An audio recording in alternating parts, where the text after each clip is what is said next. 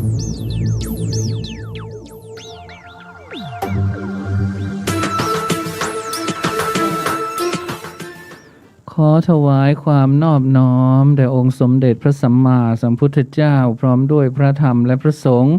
ขอถวายความเคารพพระมหาเถรานุเถระเจ้าคณะพระสังฆาธิการทุกรูปทุกองค์แล้วก็ขอเจริญพรศรัทธาสาธุชนญาติโยมแฟนรายการแฟนสถานีก็ขอต้อนรับเข้าสู่รายการเดอะเฮียนออกอากาศเป็นประจำทุกค่ำคืนวันจันทร์ถึงวันศุกร์เวลา 5 ทุ่มถึงตี 1นะออกอากาศณวัดฝายหินตำบลสุเทพอำเภอเมืองจังหวัดเชียงใหม่จ้ะตุ๊ YouTube ทำไมหน้าเหลืองงั้นน่ะเพราะฉันจะแก้ไขอะไรได้อะเป็นดีซ่านกะฉันเป็นดีนะฉันเป็นอะไรตับอะไรนะไวรัสตับเนาะ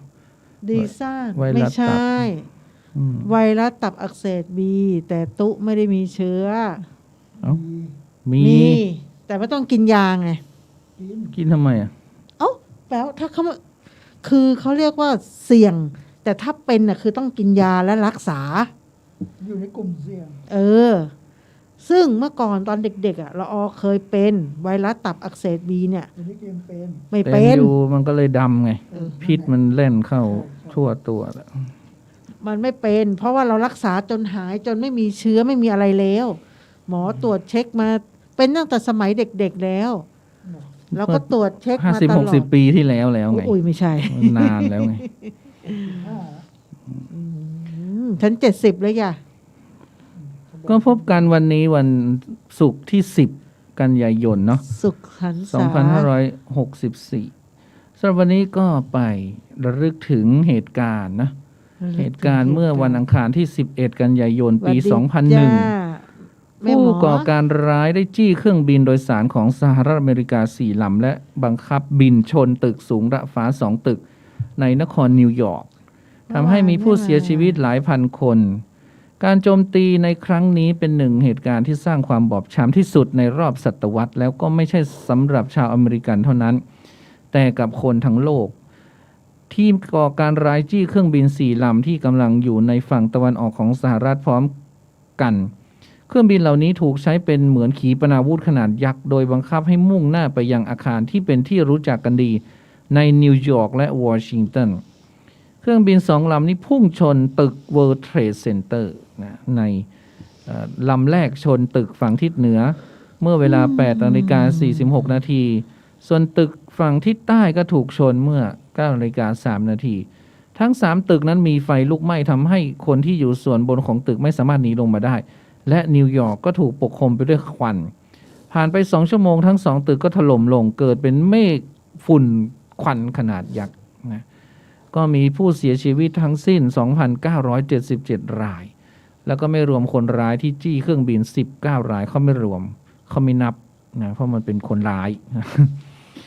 ผู้โดยสารและลูกเรือทั้ง246 รายบนเครื่องบิน4 ลำเสียชีวิตทั้งหมดและตึกแฝดในตึกแฝดเนี่ยมีผู้เสียชีวิต 2,606 รายแล้วก็ไม่ว่าจะเสียชีวิตทันทีหรือภายหลังจากการบาดเจ็บด้วยนะที่อาคารเพนทากอนก็มีผู้เสียชีวิต125 รายเหยื่อที่อายุน้อยที่สุดคือคริสตินลีเด็ก2 ขวบที่อยู่บนเครื่องบินลำหนึ่งที่พ่อแม่ของเธอนั้นพาไปเหยื่อที่อายุมากที่สุดคือโรเบิร์ตนอร์ตันอายุ82 ปีอยู่บนเครื่องบินลำหนึ่งกับภรรยาแจ็คเกอรีนทั้งคู่กำลังจะไปร่วมงานแต่งงานและตอนที่เครื่องบิน2 ลำพุ่งชน2 ตึกเนี่ยมีผู้อยู่ในนั้นนะมีผู้คาดการณ์ว่ามีคนอยู่ในนั้นนะ 17,400 คนไม่มีใครในตึกที่เหนือที่อยู่จากบริเวณที่เครื่องบินพุ่งชนรอดชีวิตขณะในตึกที่ใต้มี18 คนที่หนีลงมาจากขั้นที่อยู่เหนือจากเครื่องบินชนลงมาได้มีผู้เสียชีวิตประกอบไปด้วยคนจาก77 ชาติด้วยกันแล้วก็นครนิวยอร์กเสียเจ้าหน้าที่กู้ภัยไป441 รายนี่เป็นเหตุการณ์ที่น่ากลัวมากอย่างไรก็ตามหลังจากนั้นเขาก็เลย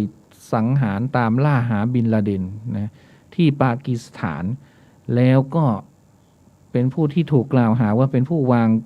งแผนโจมตี ในเหตุการณ์ในครั้งนี้ทั้งหมดนะนี่ก็คือเหตุการณ์เขาเรียก911นะ11 กันยายน ปี เมื่อ20 ปีก่อน ไวเนอะ 21 ปีแล้วปี 2001 ก็20 ปี ไวเราว่ามันเพิ่งเกิดเหตุการณ์ แล้วก็ ได้ ปีนี้คนก็กลัวเหมือนกัน เพราะว่าสถานการณ์ที่อัฟกานิสถานที่ตาลีบันอะไรต่างๆเนี่ย มันก็ยังไม่ได้นั่น เขาก็กลัวมันจะซ้ำรอยแต่ทีนี้ก็ขออย่าให้มันซ้ำกันแล้วกันนะขอให้ผ่านไปได้ด้วยดี โอ้แค่โควิดนี่ก็แย่แล้ว เพราะว่าโควิดที่บ้านเราวันนี้ก็มีพบผู้ติดเชื้อเพิ่ม38 ราย ที่เชียงใหม่โฟเซนโอ้แม่โฟเซนฟู้ดเห็นไหมพูดถึงนายวันเห็นไหมไม่ล่วงเลยนะลางดีว่าจะไม่ได้จัดรายการแล้ว ยอมบ้านปิพอหมู่ 6 แม่ตื่นอมก๋อย หมู่ 3 ตำบลทุ่งข้าวพวงเชียงดาว หมู่ 8 บ้านแหวนหางดง ครอบครัวบริษัทโซล่าเซลล์ท่าสลา ร้านแว่นท็อปเจริญโลตัสหลวมโชคและครอบครัว ครอบครัวตำบลสันกลางอำเภอสันกำแพง ศูนย์บริการลูกค้า TOT สารพี ห้องพักหมู่ 10 ตำบลสันปุโรยอำเภอดอยสะเก็ด ครอบครัวแม่บ้านห้างเซ็นทรัลเฟสติวัล สัมผัสผู้ติดเชื้อรายก่อนหน้า 1 คน แล้วก็ระหว่างสอบสวนโรคอีก 3 คน เดินทางมาต่างจังหวัดอีก 4 คน เพราะฉะนั้นมันกระจายไปแล้วทั่วทุกอำเภอเนาะทีนี้เขาก็จังหวัดเขาก็จะโรงเรียนก็จะเร่งเปิดท่องเที่ยวก็อยากจะเร่งเปิดอะไรต่างๆเนี่ยมันก็อาจจะเบาบางไปนิดนึงแต่ก็ทำไงได้เนาะมันก็ต้องแล้วก็รัฐมนตรีก็ลาออกด้วยอะไรหลายอย่างหลายสิ่งอย่างมันยังวุ่นวายอยู่เนาะเพราะฉะนั้นแล้วที่สันทรายเนี่ยเขามีคลัสเตอร์เขาก็เลยตั้งศูนย์กักกันเจดีย์แม่ครัวสกัดโรควอนชาวบ้านอย่าลือส่งเดชนะผู้นำชุมชนย่านเจดีย์แม่ครัวสันทรายก็บอกว่าหลังจากที่มีการแจ้งจากทางสาธารณสุขเกี่ยวกับคลัสเตอร์ใหม่ในพื้นที่บริษัทแปรรูปผลผลิตเกษตรใหญ่ของอำเภอสันทรายนั้นพบผู้ติดเชื้อเป็นพนักงานแผนกเดียวกัน30 รายและพนักงานประจำโรงอาหาร1 รายรวมผู้ติดเชื้อสะสม32 รายเนี่ยเพราะฉะนั้น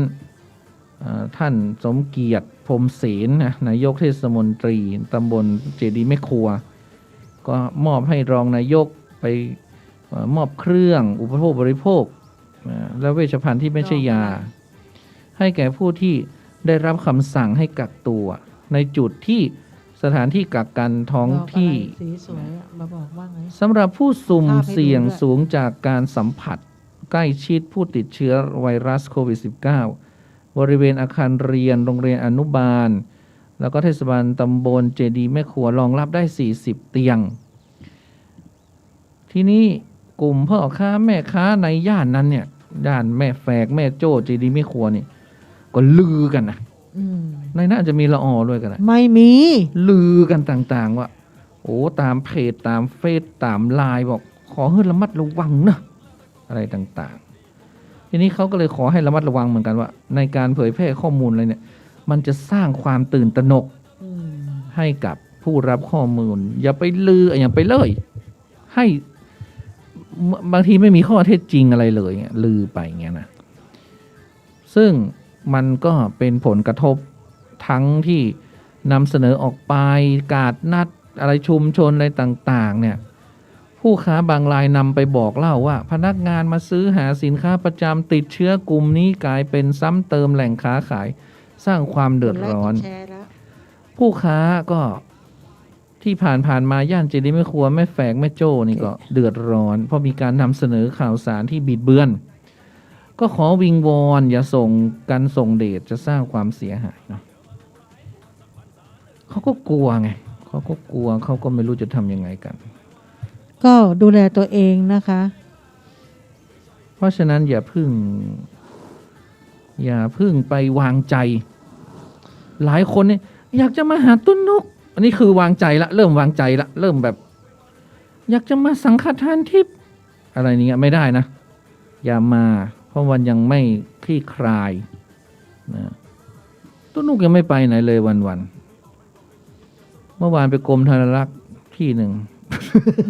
ไม่ไปไหนเลย อย่ามาเจอตุ้นก ตุ้นกกัว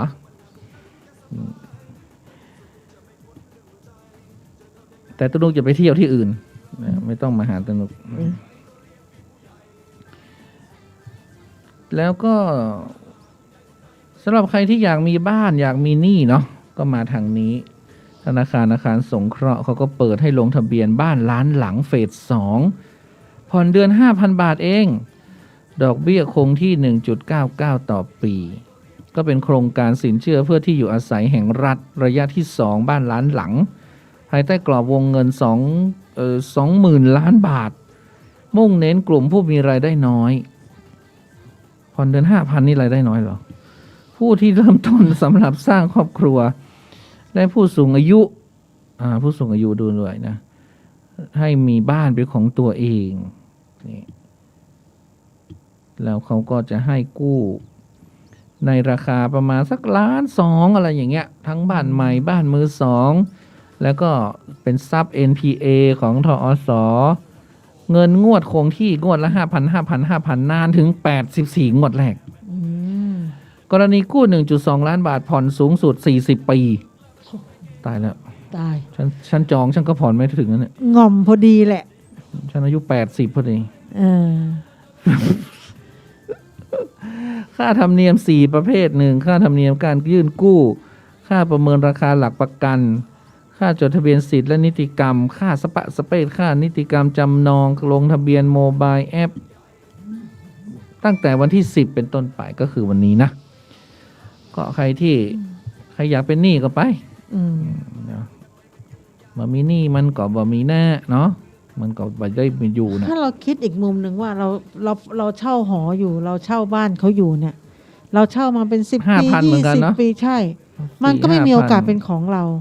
แป๊บหนึ่งก็10 ปีแล้วแป๊บหนึ่งก็10 อัน ปี นี้หา แล้ว อดเอาเนาะ เราก็คิดว่าเราจ่ายค่าหอเหีย เออ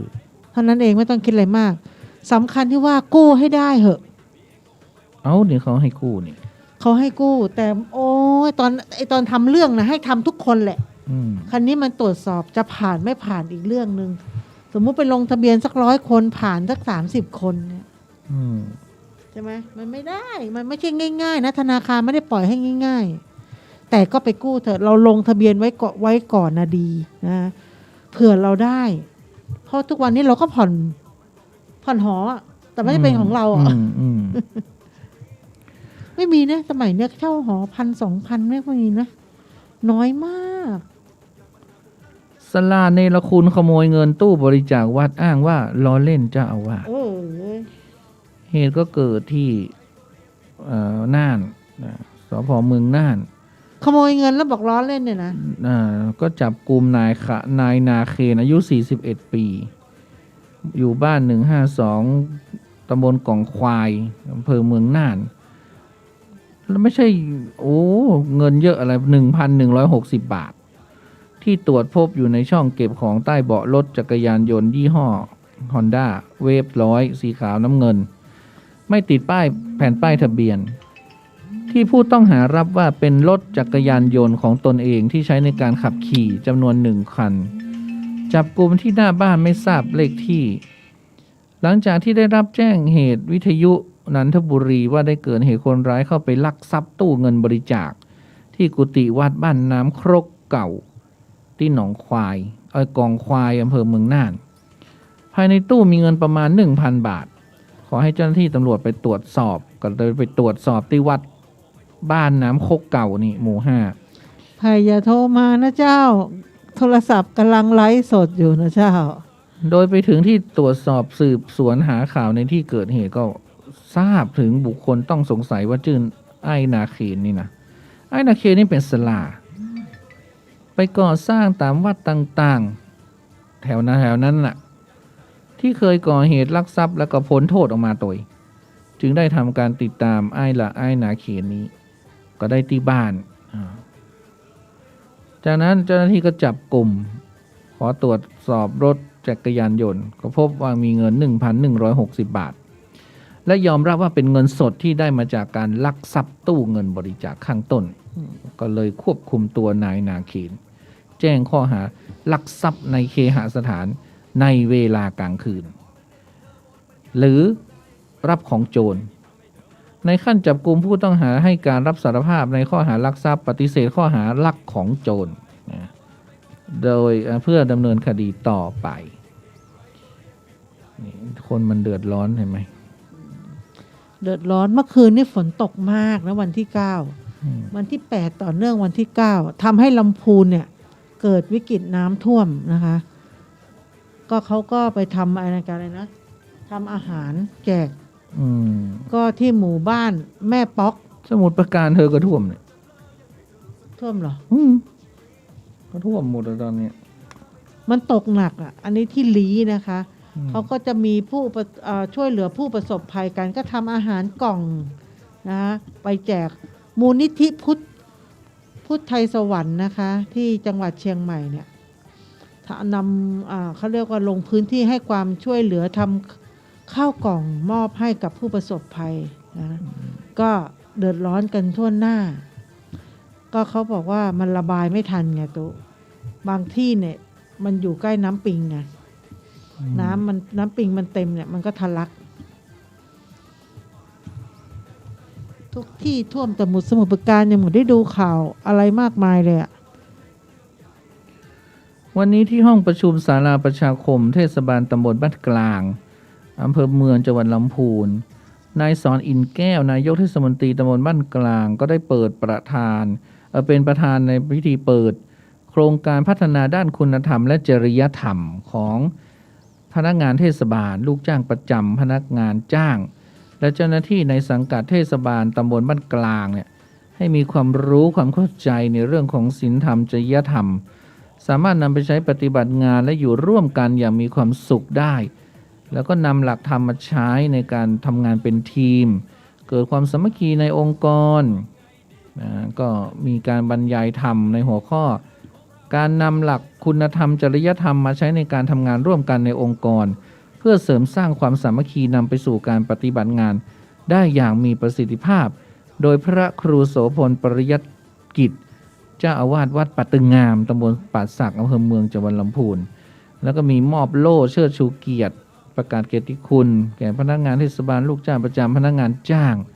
ของเทศบาลด้วยและผู้ที่มีคุณธรรมจริยธรรมในการปฏิบัติราชการและให้บริการประชาชนดีเด่นประจำ2564ด้วยแถวบ้านแม่โจ้ในรถติดขนาดเลยนี่ติดมากเลยพี่บีบอกติดเขาสร้างถนนกันใช่เขาเร่งงานขยาย4เลนไงสายแม่โจ้แนะวางแผนเดินทางให้ดีนะคะช่วงนี้คือเขากำลังเวลาลาดยางมาตอยก็จะสิ้นสุดวันที่18นี้นะคะกรกฎาคมนี้แต่เขาก็ทำมาได้หมดแล้วนะเหลือเลนอีกเลนนึงเนี่ยอีกช่องนึงเนี่ยแต่แม่โจ้นี่รถเยอะมากในเมืองนี่ไม่มีเงียบเหงารถไม่มีคือเขาก็กลับบ้านไงเข้ามาทำงานในตัวเมืองถ้าจะไปให้แบบรถไม่ติดก็คือตอนดึก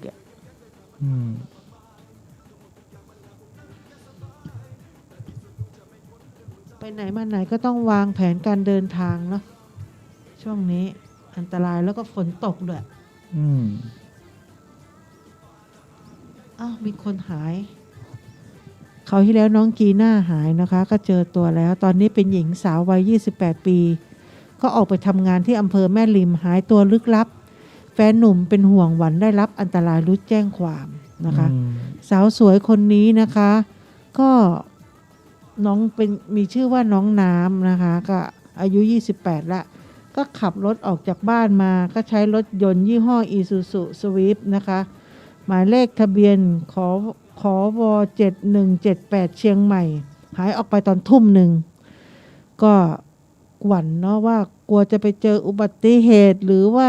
ได้รับอันตรายจากไหนเนี่ยก็คือติดต่อไม่ได้เลยญาติพี่น้องเพื่อนฝูงก็เป็นห่วงถามเพื่อนแฟนก็ถามเพื่อนก็ อึกอักแบบมีพิรุษอ่ะ อืม นะ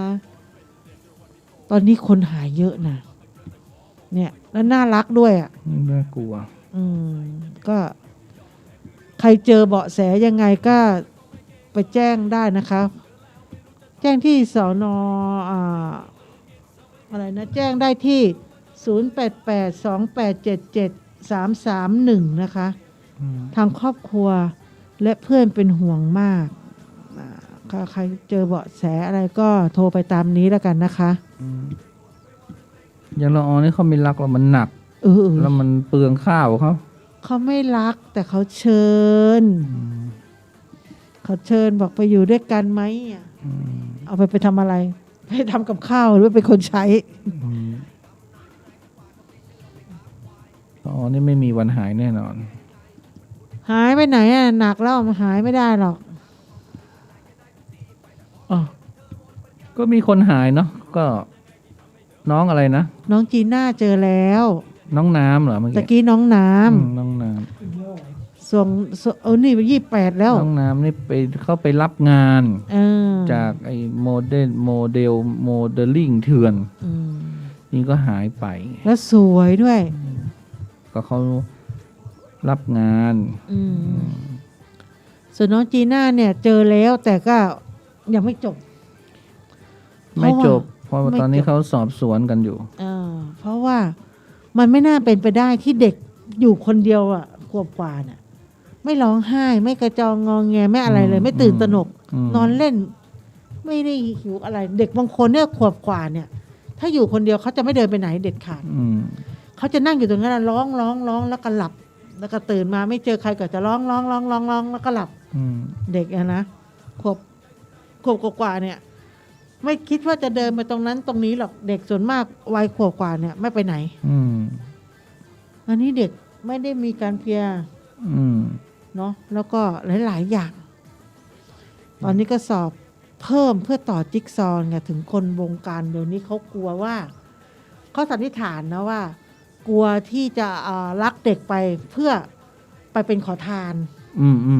สมัยก่อนนะ ไปกกแข่งกกขาเนาะ ไปเป็นขอทาน บางคนเขาบอกว่า ถ้าขโมยไปเลี้ยงเองเพื่อโตขึ้นมาจะแต่งงานด้วยแต่อันนี้ส่วนมากจะลักไปอ่ะเขาก็มีอยู่สองอย่างเอาไปเป็นขอทานมากกว่าแล้วก็เอาไปขายข้ามไปฝั่งนู้นเงี้ยเอาไปขาย แต่ความคืบหน้ากรณีคดีลักพาตัวน้องจีน่าเนี่ย หายไปตั้งแต่วันที่5 กันยาที่ผ่านมา แล้วก็ตามหาได้นะพบอยู่น้องอยู่บริเวณกระท่อมชายป่า ห่างจากหมู่บ้านนะเจอเมื่อวันที่8 กันยา แต่จากข้อสังเกตเนี่ยของเจ้าหน้าที่ก็ตรวจพบว่ามีความปกติหลายเรื่อง จึงต้องมีการสอบสวนหลักฐานเพิ่มเติม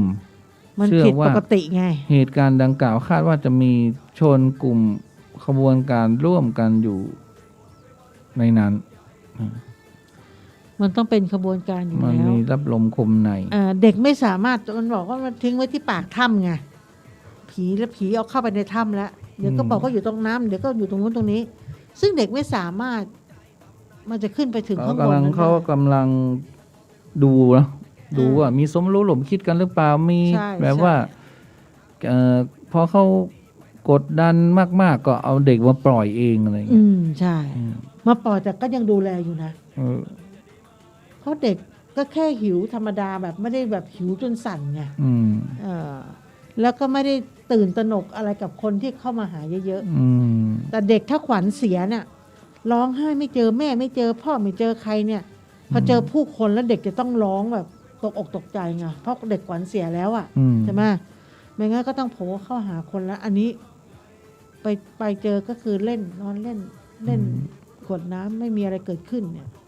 มันผิดปกติวิสัยของเด็ก 3 วันแล้วไม่มีอิดโรยอะไรเลย ไม่อิด มี โร แผล ย อยู่นิดนึงว่างั้นนะ แข็งแรง แต่เขาบอกว่าไม่เข้าใกล้พ่อแม่ เราเปลี่ยนไปเลย แต่ว่า เขาอาจจะกลัวผู้ใหญ่ก็ได้ แล้วตอนนี้วันนี้วันที่3แม่เขาบอกว่า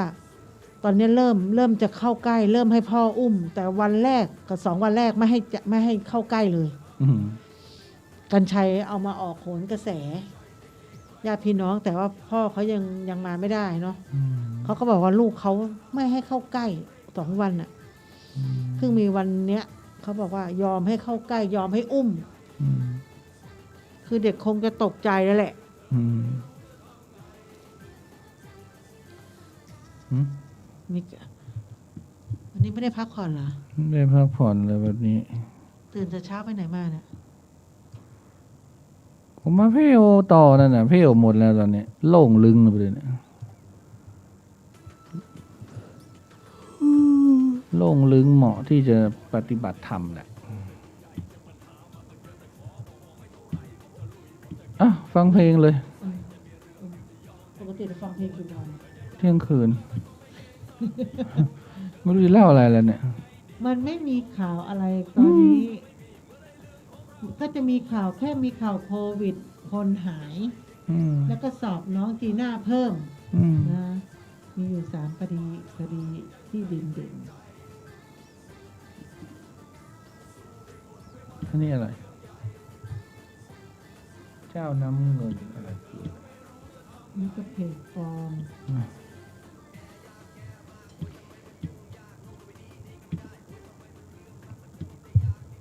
เล่าหรืออะไรดีอ่ะไม่รู้จะเล่าอะไรเนี่ย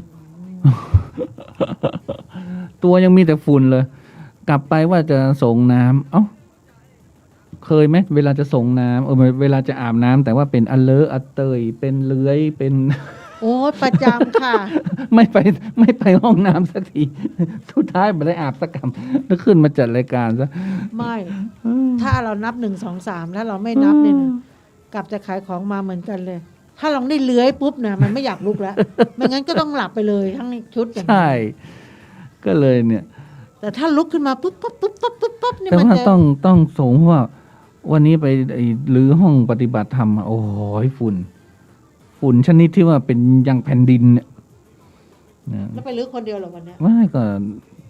ท่านคำจันทร์ท่านก็ต้องช่วย ท่านเขมช่วยเหลือก็ไม่มีอะไรก็ย้ายออกมา ได้ตู้แล้วเอาลงมาจริงอ่ะ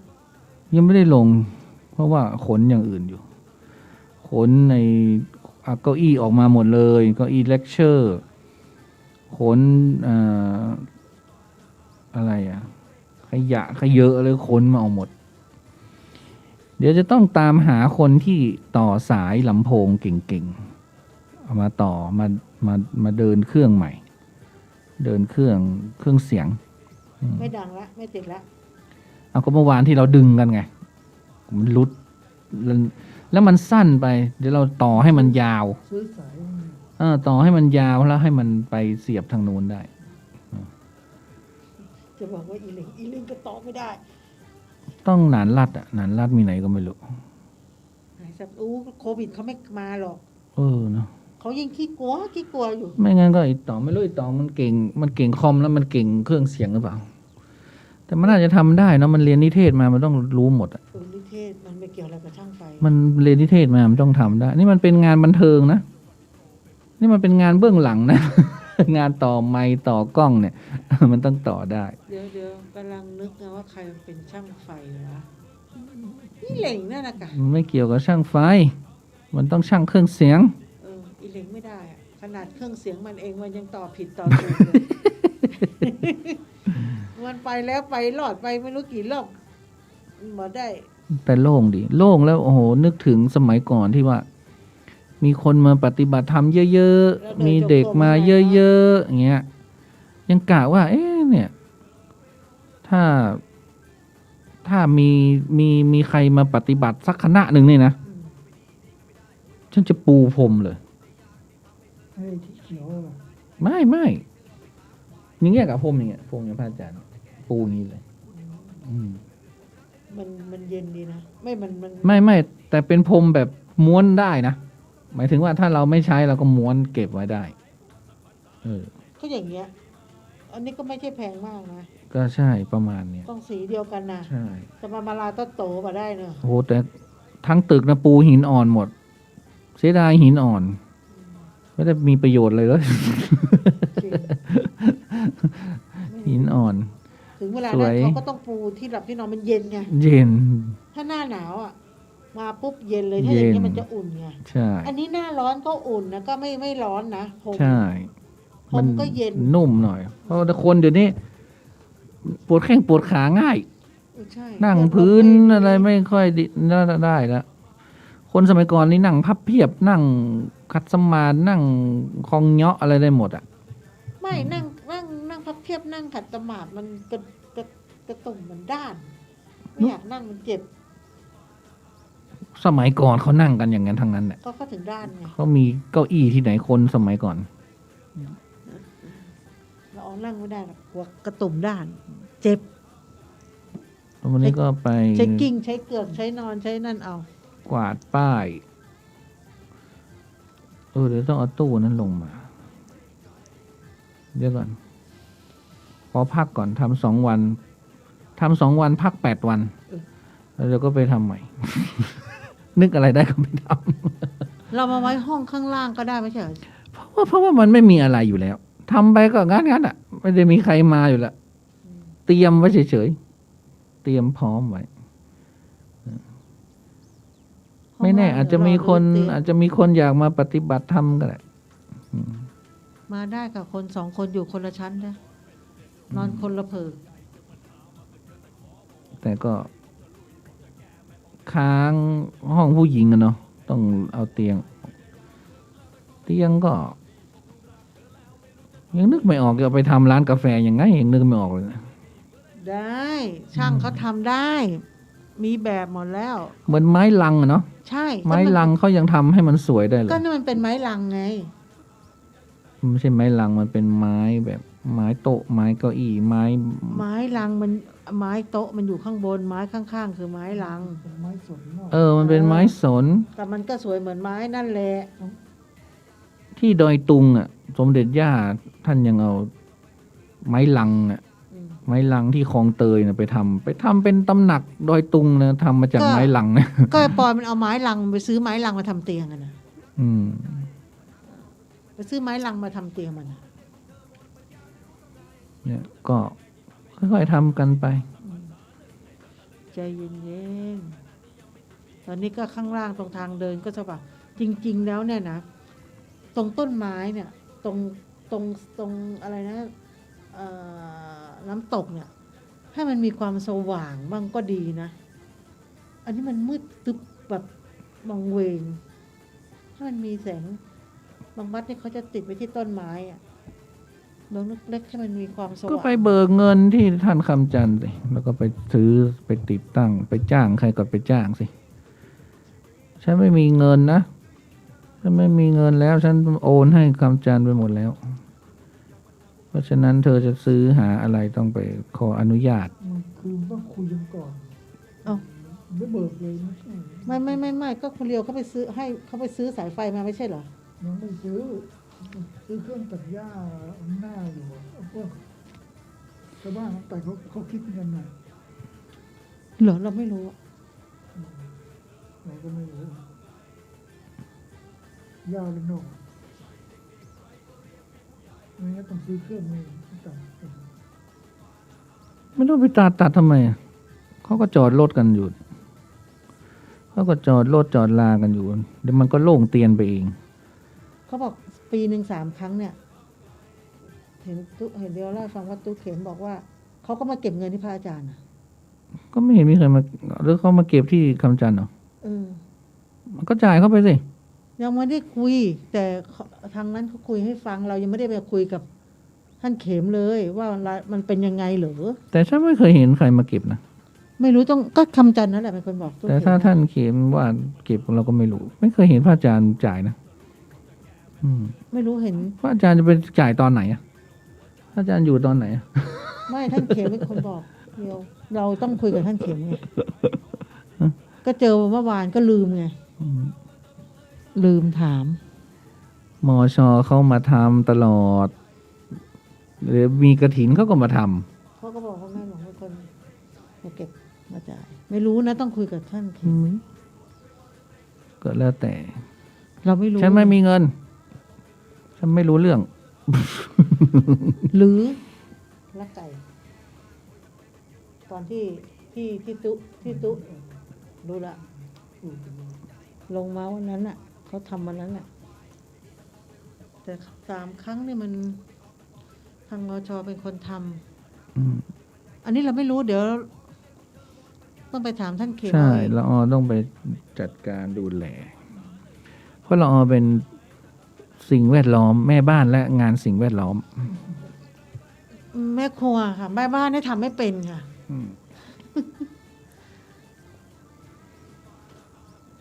แล้วก็เดี๋ยวก็โอ้เดือนหน้าก็ออกพรรษาแล้วนี่นะออกพรรษาแล้วจะไปยังไงจะทำยังไง ถ้าไม่ฉีดวัคซีนนี่ข้ามจังหวัดไม่ได้นะคะ ก็ไปถามอาจารย์ทรงพลอาจารย์เดี๋ยวจะไปหาอาจารย์ เธอต้องมาปุ๊บเธอต้องกัก14 วันโอ้นู้นหนูไม่ไปแล้วค่ะ งานพระอาจารย์ก็ยังไม่ชัดเจนว่าจะเลื่อนหรือไม่เลื่อนนะเขาบอกอาจารย์ทรงพลบอกว่าฉันไม่ยอมฉีด เพราะไม่มีใครมาหาฉันแต่อสม.จับไปฉีดวันพรุ่งนี้เขาบอกฉันก็รำคาญ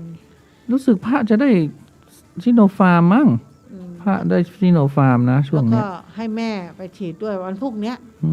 รู้สึกพระจะได้ซิโนฟาร์มบอกฉันก็เลยจำเป็นต้องได้ฉีดซิโนแวคไม่มีแล้วนี่หมดแล้วไหนสั่งมา2เชียงใหม่ได้มาอีก 2,000 กว่าโดสนะ2,000 หรือเท่าไหร่อ่ะไม่เชียงใหม่ได้มาเนี่ยแต่มันต้องบูสต์ด้วยแอสตรานะบูสต์ด้วยแอสตราเซเนกาเดี๋ยวจะให้ดูเพราะว่าเชียงใหม่นี่ได้มาเขาจะฉีดกลุ่มเสี่ยงกับพวกที่แบบด่วนๆน่ะด่วนๆทั้งหลายเนี่ยจะจับฉีดหมดแต่เดี๋ยวนี้พระเขาให้ซิโนฟาร์มหมดแล้วเนาะทำไมไม่ฉีดอะซิโนฟาร์มอ่ะก็คนที่เขาจองเสียเงินนะเขายังไม่ได้ไปเลยเถอะเอ๋ย แล้วชั้นฟรีนี่จะได้ไปเหรออดใจรออีกน้อยหนึ่งนะคะเดี๋ยวก็จะมีเขาเรียกว่าจะมีอะไรนะไอ้วัคซีนดีๆเข้ามาแล้วเดี๋ยวมันก็หมดไปแล้วแล้วถ้าจะไปเมืองนอกจริงๆเนี่ยต้องดูว่าประเทศนั้นนะเขารับรองรับอะไรด้วยนะใช่ไปฉีดไปเขาไม่รับสักอย่างเนี่ยก็ไปฟรีหรือว่าฉีดมันทุกยี่ห้อน่ะ กันไว้ จะไปประเทศนี้เขาจะเอาอันนี้ใช่ไหมฉันฉีดแล้วจะไปประเทศนี้อันนี้ฉันฉีดแล้วอย่างเงี้ยนะที่ฉันจะหาเมื่อกี้ฉันก็เจอนะว่าเชียงใหม่ได้มาเนี่ยซิโนฟาร์มสั่งก็ที่ให้วอล์กอินใช่ไหมล่ะที่ให้วอล์กอินไปฟรีตามที่ต่างๆใช่ไหมพวกเขาบอกว่าพวกคนแก่มันก็ไม่ใช่นะพวก7 โรคใช่ไหมพวกด่วนๆเขาให้คือเขาได้มาเนี่ยรอบเนี้ยเขาได้มาเป็น100,000 โดสไม่ใช่เหรอแล้วเขาก็กระจายแต่ละจังหวัดคันนี้เชียงใหม่เนี่ยได้มา2,600หรืออะไรเนี่ยเขาก็เลยเร่งที่จะฉีดนะคะเป็นข่าวเมื่อวานเนี่ยตู้ลองดูไม่ดูไม่สนใจเขาส่งวัคซีนเขารอวัคซีนไหนเที่ยงคืนแล้วฟังเพลงดีกว่าไอ้วันก็หนีไปหลับแล้วหลับเถอะมาฟังอะไรรายการคนจัดยังหลับเลยเมื่อกี้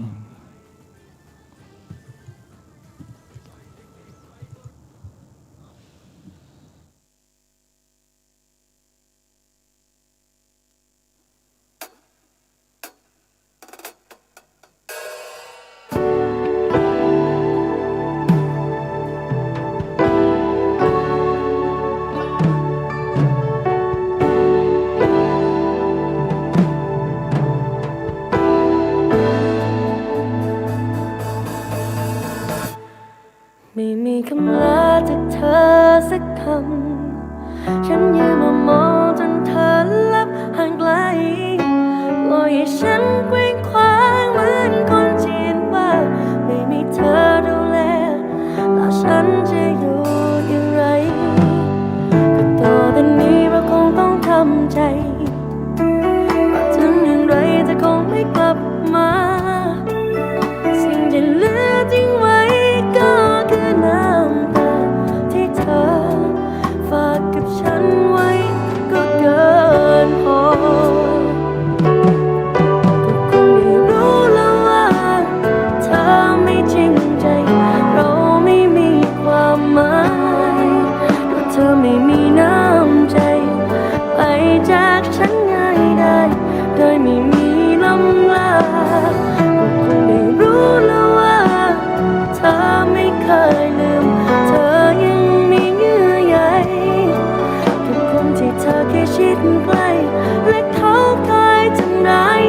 จ็บช้ำคือเรา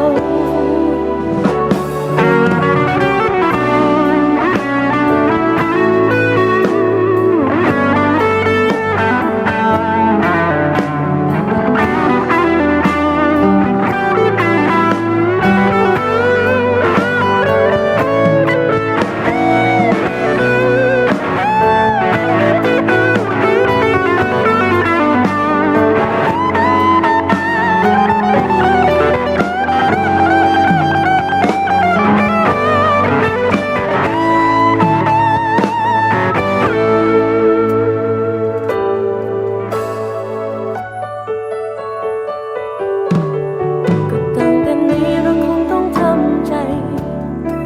รักฉันอย่างไรเธอคงไม่กลับมา สิ่งที่เหลือทิ้งไว้ก็คือน้ำตาที่เธอฝากกับฉันไว้ก็เกินพอ ก็คงได้รู้แล้วว่าเธอไม่จริงใจเราไม่มีความหมายก็เธอไม่มีน้ำใจไปจากฉันง่ายได้โดยไม่มีลำลาก็คงได้รู้แล้วว่าเธอไม่เคยลืมเธอยังมีเยื่อใยกับคนที่เธอแค่ชิดใกล้และเขากลายทำร้ายเธอคนที่ทนเจ็บช้ำคือเรา ก็คงได้รู้แล้วว่าเธอไม่จริงใจเราไม่มีความหมายว่าเธอไม่มีน้ำใจไปจากฉันง่ายได้โดยไม่มีลำลาก็คงได้รู้แล้วว่าเธอไม่เคยลืมเธอยังมีเยื่อใย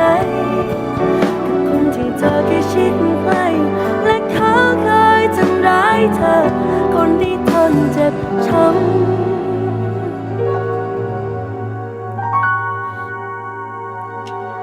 คือเรา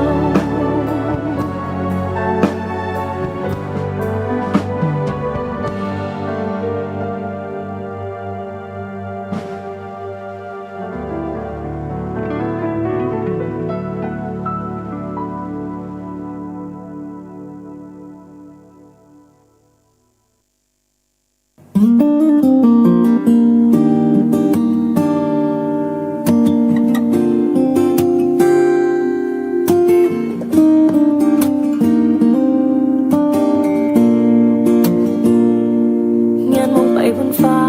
เห็นเป็นหมอกขาวไม่รู้ว่าหมอกอะไรทั้งที่ไม่ใช่หน้าหนาวเหมือนกับเธอและฉันความรักที่ผ่านมานั้นไม่รู้ทำไมเจ็บช้ำทั้งที่เราบอกรักกันงานมองไปบนฟ้าเห็นเป็นหมอกขาวไม่รู้ว่าหมอกอะไรทั้งที่ไม่ใช่หน้าหนาวเหมือนกับเธอและฉันความรักที่ผ่านมานั้นไม่รู้ทำไมเจ็บช้ำทั้งที่เราบอกรักกันแก้วที่มันแตกอยากจะต่อให้เหมือนเก่ารักที่ปวดร้าวส่งกระทบถึงใจเราหันไปทางไหนก็เจอแต่เรื่องเก่าๆขนาดนั่งดู Netflix ก็เปิดเจอแต่หนังเศร้ารักเรามันจืดเริ่มไม่หวานเหมือนวันเก่าใจมันแตกร้าวเพราะการกระทำของสองเราช่อดอกไม้กลายเป็นมีดเล่มยาวทั้งทิ่มแทงทั้งกรีดใจทั้งสองเราเงี้ยมองไปบนฟ้าเห็นเป็นหมอกขาวไม่รู้ว่าหมอกอะไรทั้งที่ไม่ใช่หน้าหนาวเหมือนกับเธอและฉันความรักที่ผ่านมานั้นไม่รู้ทำไมเจ็บช้ำทั้งที่เราบอกรักกันเงี้ยมองไปบนฟ้าเห็นเป็นหมอกขาวไม่รู้ว่าหมอกอะไรทั้งที่ไม่ใช่หน้าหนาวเหมือนกับเธอและฉันความรักที่ผ่านมานั้นไม่รู้ทำไมเจ็บช้ำทั้งที่เราบอกรักกัน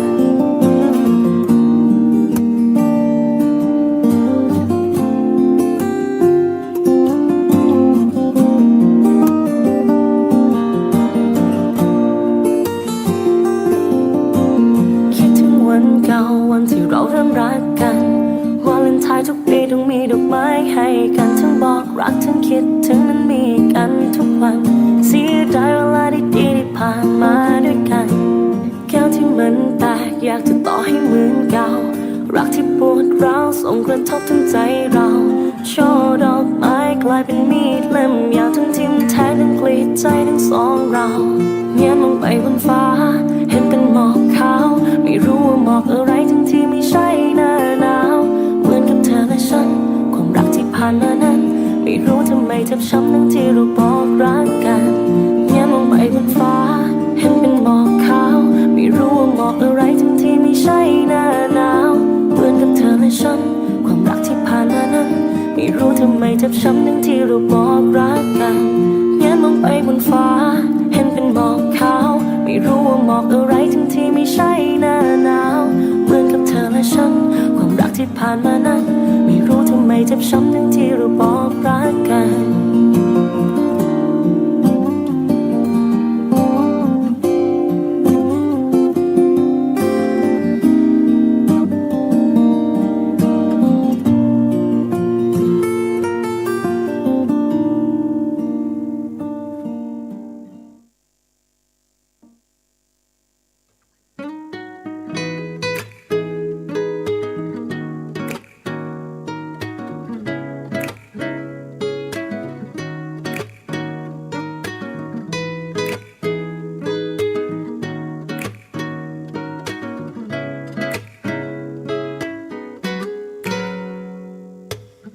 มีวานตัวหนึ่งลอยว่ายน้ำมาดูเจ็บช้ำสวงอุรากว่าที่เคย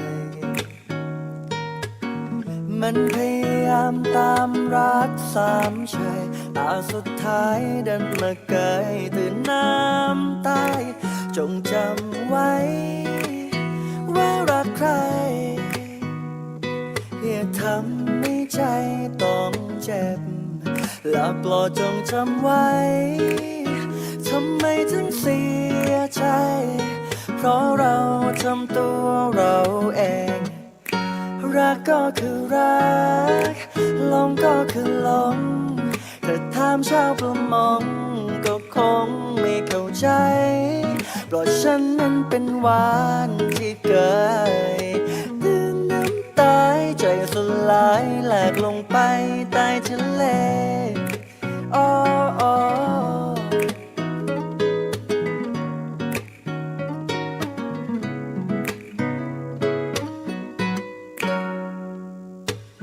ตัวฉันไม่เคยเรียนรู้มาก่อนแม่บังอ่อนเธอทำร้ายจนอกตรม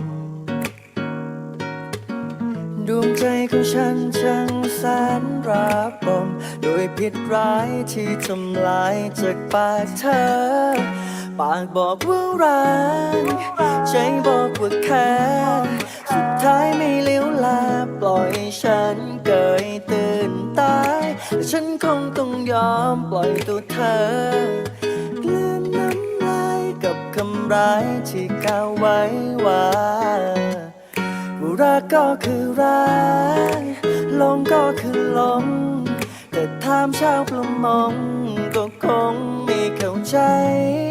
เพราะฉันนั้นเป็นวานที่เกยตื่นน้ำตาใจสลายแหลกลงไปใต้ทะเลเพราะรักก็คือรักหลงก็คือหลงแต่ถามชาวประมงก็คงไม่เข้าใจฉันนั้นเป็นวานที่เกยตื่นน้ำตาใจสลายแหลกลงไปใต้ทะเลโอ้โอ้เย่โอ้โอ้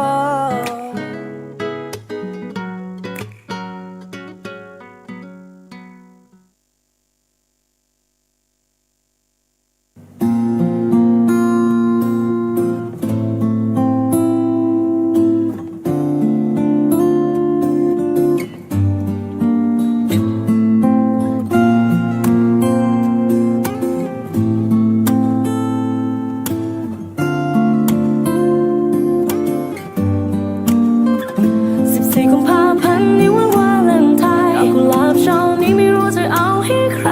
เธอคนเดียวเท่านั้นที่ฉันนั้นอยากให้ไปแต่ว่าเธอนั้นดันไม่เอาอ้อยอ้อยจะบ้าไป14 กุมภาพันธ์นี้วันวาเลนไทน์ดอกกุหลาบช่อนี้ไม่รู้จะเอาให้ใครเธอคนเดียวเท่านั้นที่ฉันนั้นอยากให้ไปแต่ว่าเธอนั้นดันไม่เอาอ้อยอ้อยจะบ้าไปตอนนี้นอนยัง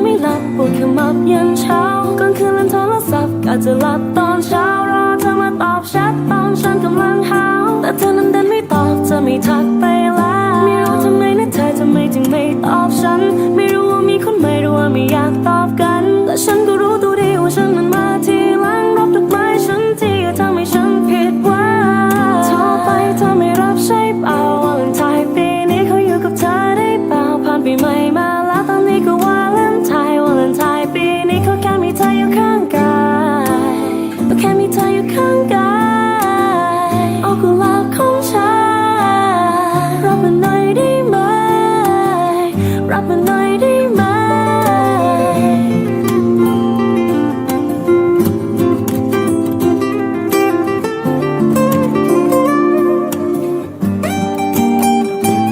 14 กุมภาพันธ์นี้วันวาเลนไทน์เอากุหลาบช่อนี้ไม่รู้จะเอาให้ใครเธอคนเดียวเท่านั้นที่ฉันนั้นอยากให้ไปแต่ว่าเธอนั้นเดินไม่เอาอ้อยจะบ้าไป14 กุมภาพันธ์นี้วันวาเลนไทน์เอากุหลาบช่อนี้ไม่รู้จะเอาให้ใครเธอคนเดียวเท่านั้นที่ฉันนั้นอยากให้ไปแต่ว่าเธอนั้นเดินไม่เอาอ้อยจะบ้าไปรับมันหน่อยได้ไหมฉันจะไม่ขออะไรฉันพร้อมเป็นคู่รักถ้าหากว่าเธอให้ใจและฉันคนนี้จะไม่เอาตัดใจจะหากว่าเธอให้ไปตอนนี้ฉันก็ทนไม่ไหวไม่อยากไปเชื่อใครที่ว่าฉันเจ้าชู้จะเอาเวลาไหนไปนอกใจเธอไม่รู้เธอน่าจะเชื่อใจเธอเองก็น่าจะรู้เพราะไม่ใช่นิสัยฉันนั้นใครก็ไม่รู้14 กุมภาพันธ์นี้วันวาเลนไทน์เอากุหลาบช่อนี้ไม่รู้จะเอาให้ใครเธอคนเดียวเท่านั้นที่ฉันนั้นอยากให้ไปแต่ว่าเธอนั้นเดินไม่เอาอ้อยจะบ้าตาย14 กุมภาพันธ์นี้วันวาเลนไทน์เอากุหลาบช่อนี้ไม่รู้จะเอาให้ใครเธอคนเดียวเท่านั้นที่ฉันนั้นอยากให้ไปแต่ว่าเธอนั้นเดินไม่เอาอ้อยจะบ้าตายวาเลนไทน์ส่งความหวานด้วยช็อกโกแลตแค่เธอส่งยิ้มมามันดีต่อใจไปแล้วแค่รอยยิ้มเธอมันก็คงไม่คล้าวข้างจะเป็นจะตายดีใจละลายไปแล้วแอบชอบเธอได้แต่ส่องหน้าเฟซแต่14 กุมภานี้ต้องเข้าไปจีบเอากุหลาบไปให้หรือว่าช็อกโกแลตดีเพื่อเธอทำได้ทุกอย่างแค่เธอบอกว่า love me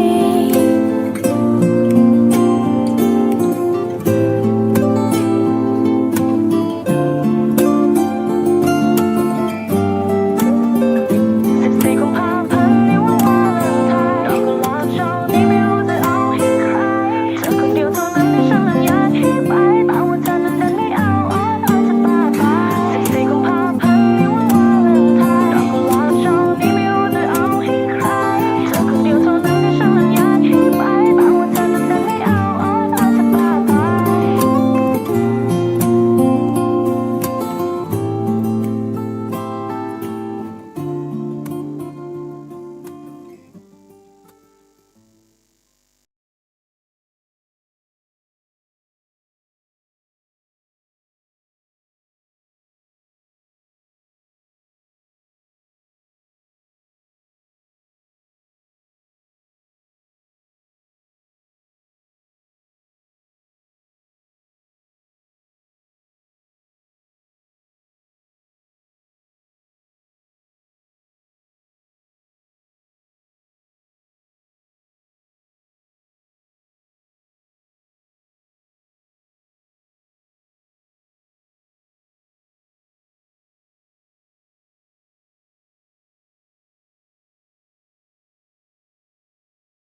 P Music.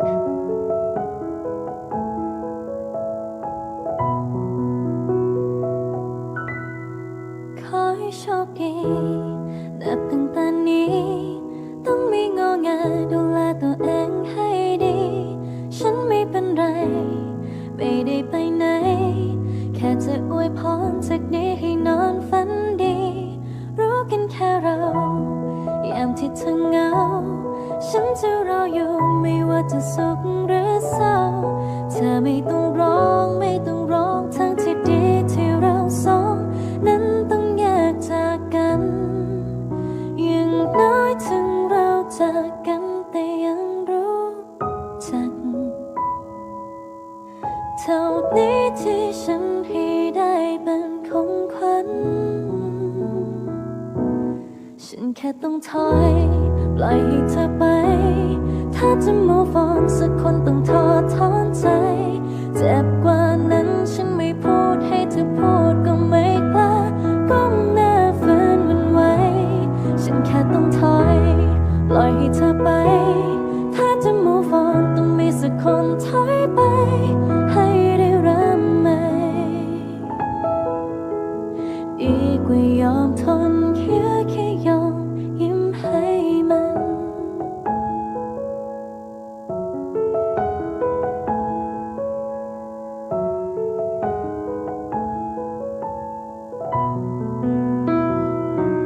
เธอไม่ได้ผิด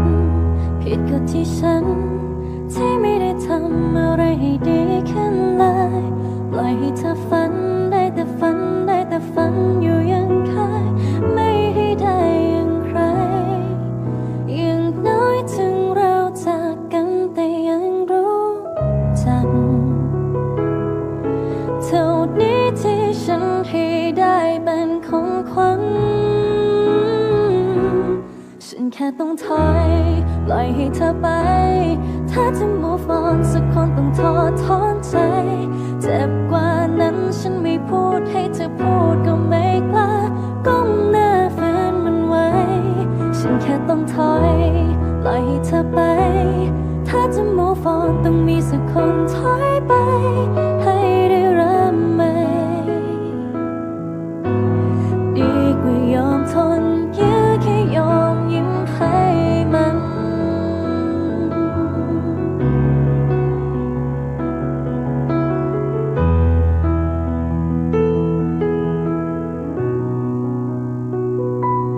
ฉันแค่ต้องถอยปล่อยให้เธอไป ถ้าจะ move on สักคนต้องท้อถอนใจ เจ็บกว่านั้นฉันไม่พูดให้เธอพูดก็ไม่กล้าก้มหน้าฝืนมันไว้ ฉันแค่ต้องถอยปล่อยให้เธอไป ถ้าจะ move on ต้องมีสักคนถอยไป ให้ได้เริ่มใหม่ ดีกว่ายอมทนยื้อ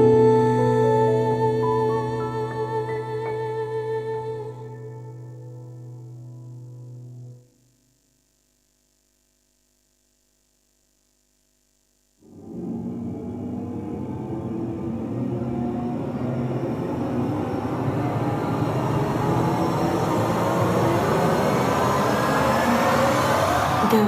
Hien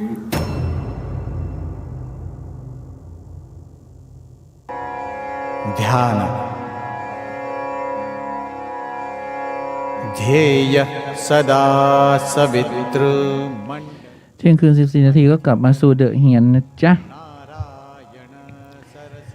ก็เมื่อวันสองวันเนี่ยนะ ที่ไปทำความสะอาดนั่นนู่นนี่ ไปจัดเรียงพระใหม่ แล้วก็มีของที่พระอาจารย์เก็บไว้หลายอย่าง มีอย่างหนึ่งที่ไปเจอ เราก็เห็นมาตั้งนานละที่พระอาจารย์มีนะ แต่เมื่อวานนี่มีผู้เชี่ยวชาญมาด้วย คือเพื่อนฉันคือคุณมานะเนี่ยนะคุณมานะเห็นก็บอกว่า อันนี้นี่นะ อันนี้นี่นะ มันเป็นเครื่องรางระดับท็อประดับ เวอร์วังอ่ะฉันก็เห็นเป็นก้อนหิน แล้วก็ผ่าออกมาก็เป็นฟอสซิลหอยเป็นก้อนหินดำๆโหพระอาจารย์มาจากไหนอ่ะถ้าเป็นของอินเดียนี่นะต้องเอาไปแบบประมาณอะไรอ่ะประมาณหอยสังเวียนขวาประมาณนั้นอ่ะคือแบบว่าอลังการมากเลยที่จังบอกเดี๋ยวขอไปตรวจสอบก่อนนะเพราะว่าพระอาจารย์มีทั้งปลอมนะ มีทั้งปลอมมีทั้งจริง ของปลอมแกก็เยอะ ของปลอมแกก็เยอะฉันบอกขอไปตรวจสอบก่อน ก็เลยมาค้นคว้าสิ่งที่มานะเห็นแล้วก็ว่าตื่นตะลึงตื่นตาตื่นใจเนี่ยเขาเรียกว่าสาลีคลามอีฟอสซิลหอยนั่นนะ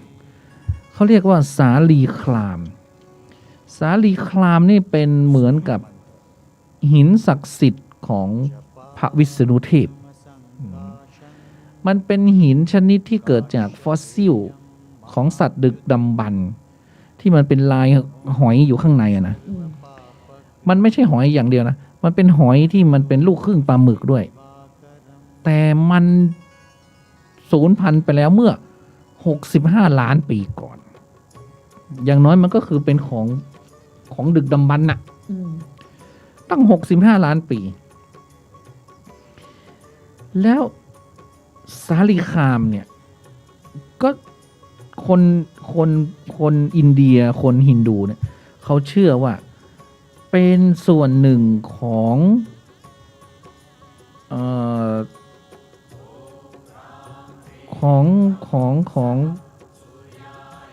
พระวิษณุกรรมวิษณุเทพนี่เลยเพราะนั้นเนี่ยก็คือมันก็จะไปพ่วงกับเรื่องพอมันเกี่ยวกับเทพใช่ไหมมันก็ไปพ่วงในเรื่องของโชคลาภอะไรต่างๆเราก็เลยมาดูว่าโอ้โหอิทธิฤทธิ์อีฟอสซิลเนี่ยมันจะมีขนาดไหนเพราะว่าที่ไปเจอนะพระอาจารย์เอาซุกอยู่ใต้นู่นใต้ ซุกอยู่ในใต้ตู้นู่น เราไม่ได้เก็บอย่างดีนะเอาใส่แบบยัดไปงั้นอ่ะใส่แอปพลาสติก คือถ้ามันเป็นของเทพเนี่ยคิดว่าพระอาจารย์คงจะคือพระอาจารย์ไม่อยากให้เราเนี่ยถูกโจมตีว่าโอ้ธรรมสถานยังสอนธรรมะยังมีเทพเทิบนั่นนู่นนี่ฉันคิดว่างั้นนะพระอาจารย์เลยเอาไปเก็บซ่อนไว้อย่างลึกลับเลยนี้เราก็ไปเจอเนี่ยเรียกว่าสาลีคลามเป็นฟอสซิลหอยแอมโมไนท์ที่สูญพันธุ์มานานแล้วส่วนใหญ่ก็จะพบสีด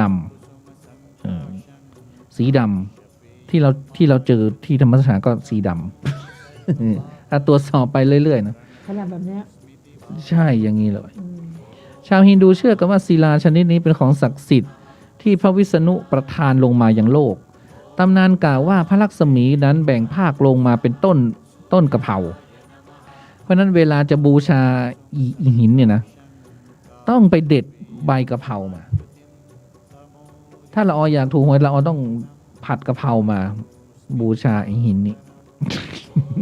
แล้วเธอจะสมหวังถ้าผัดกะเพรา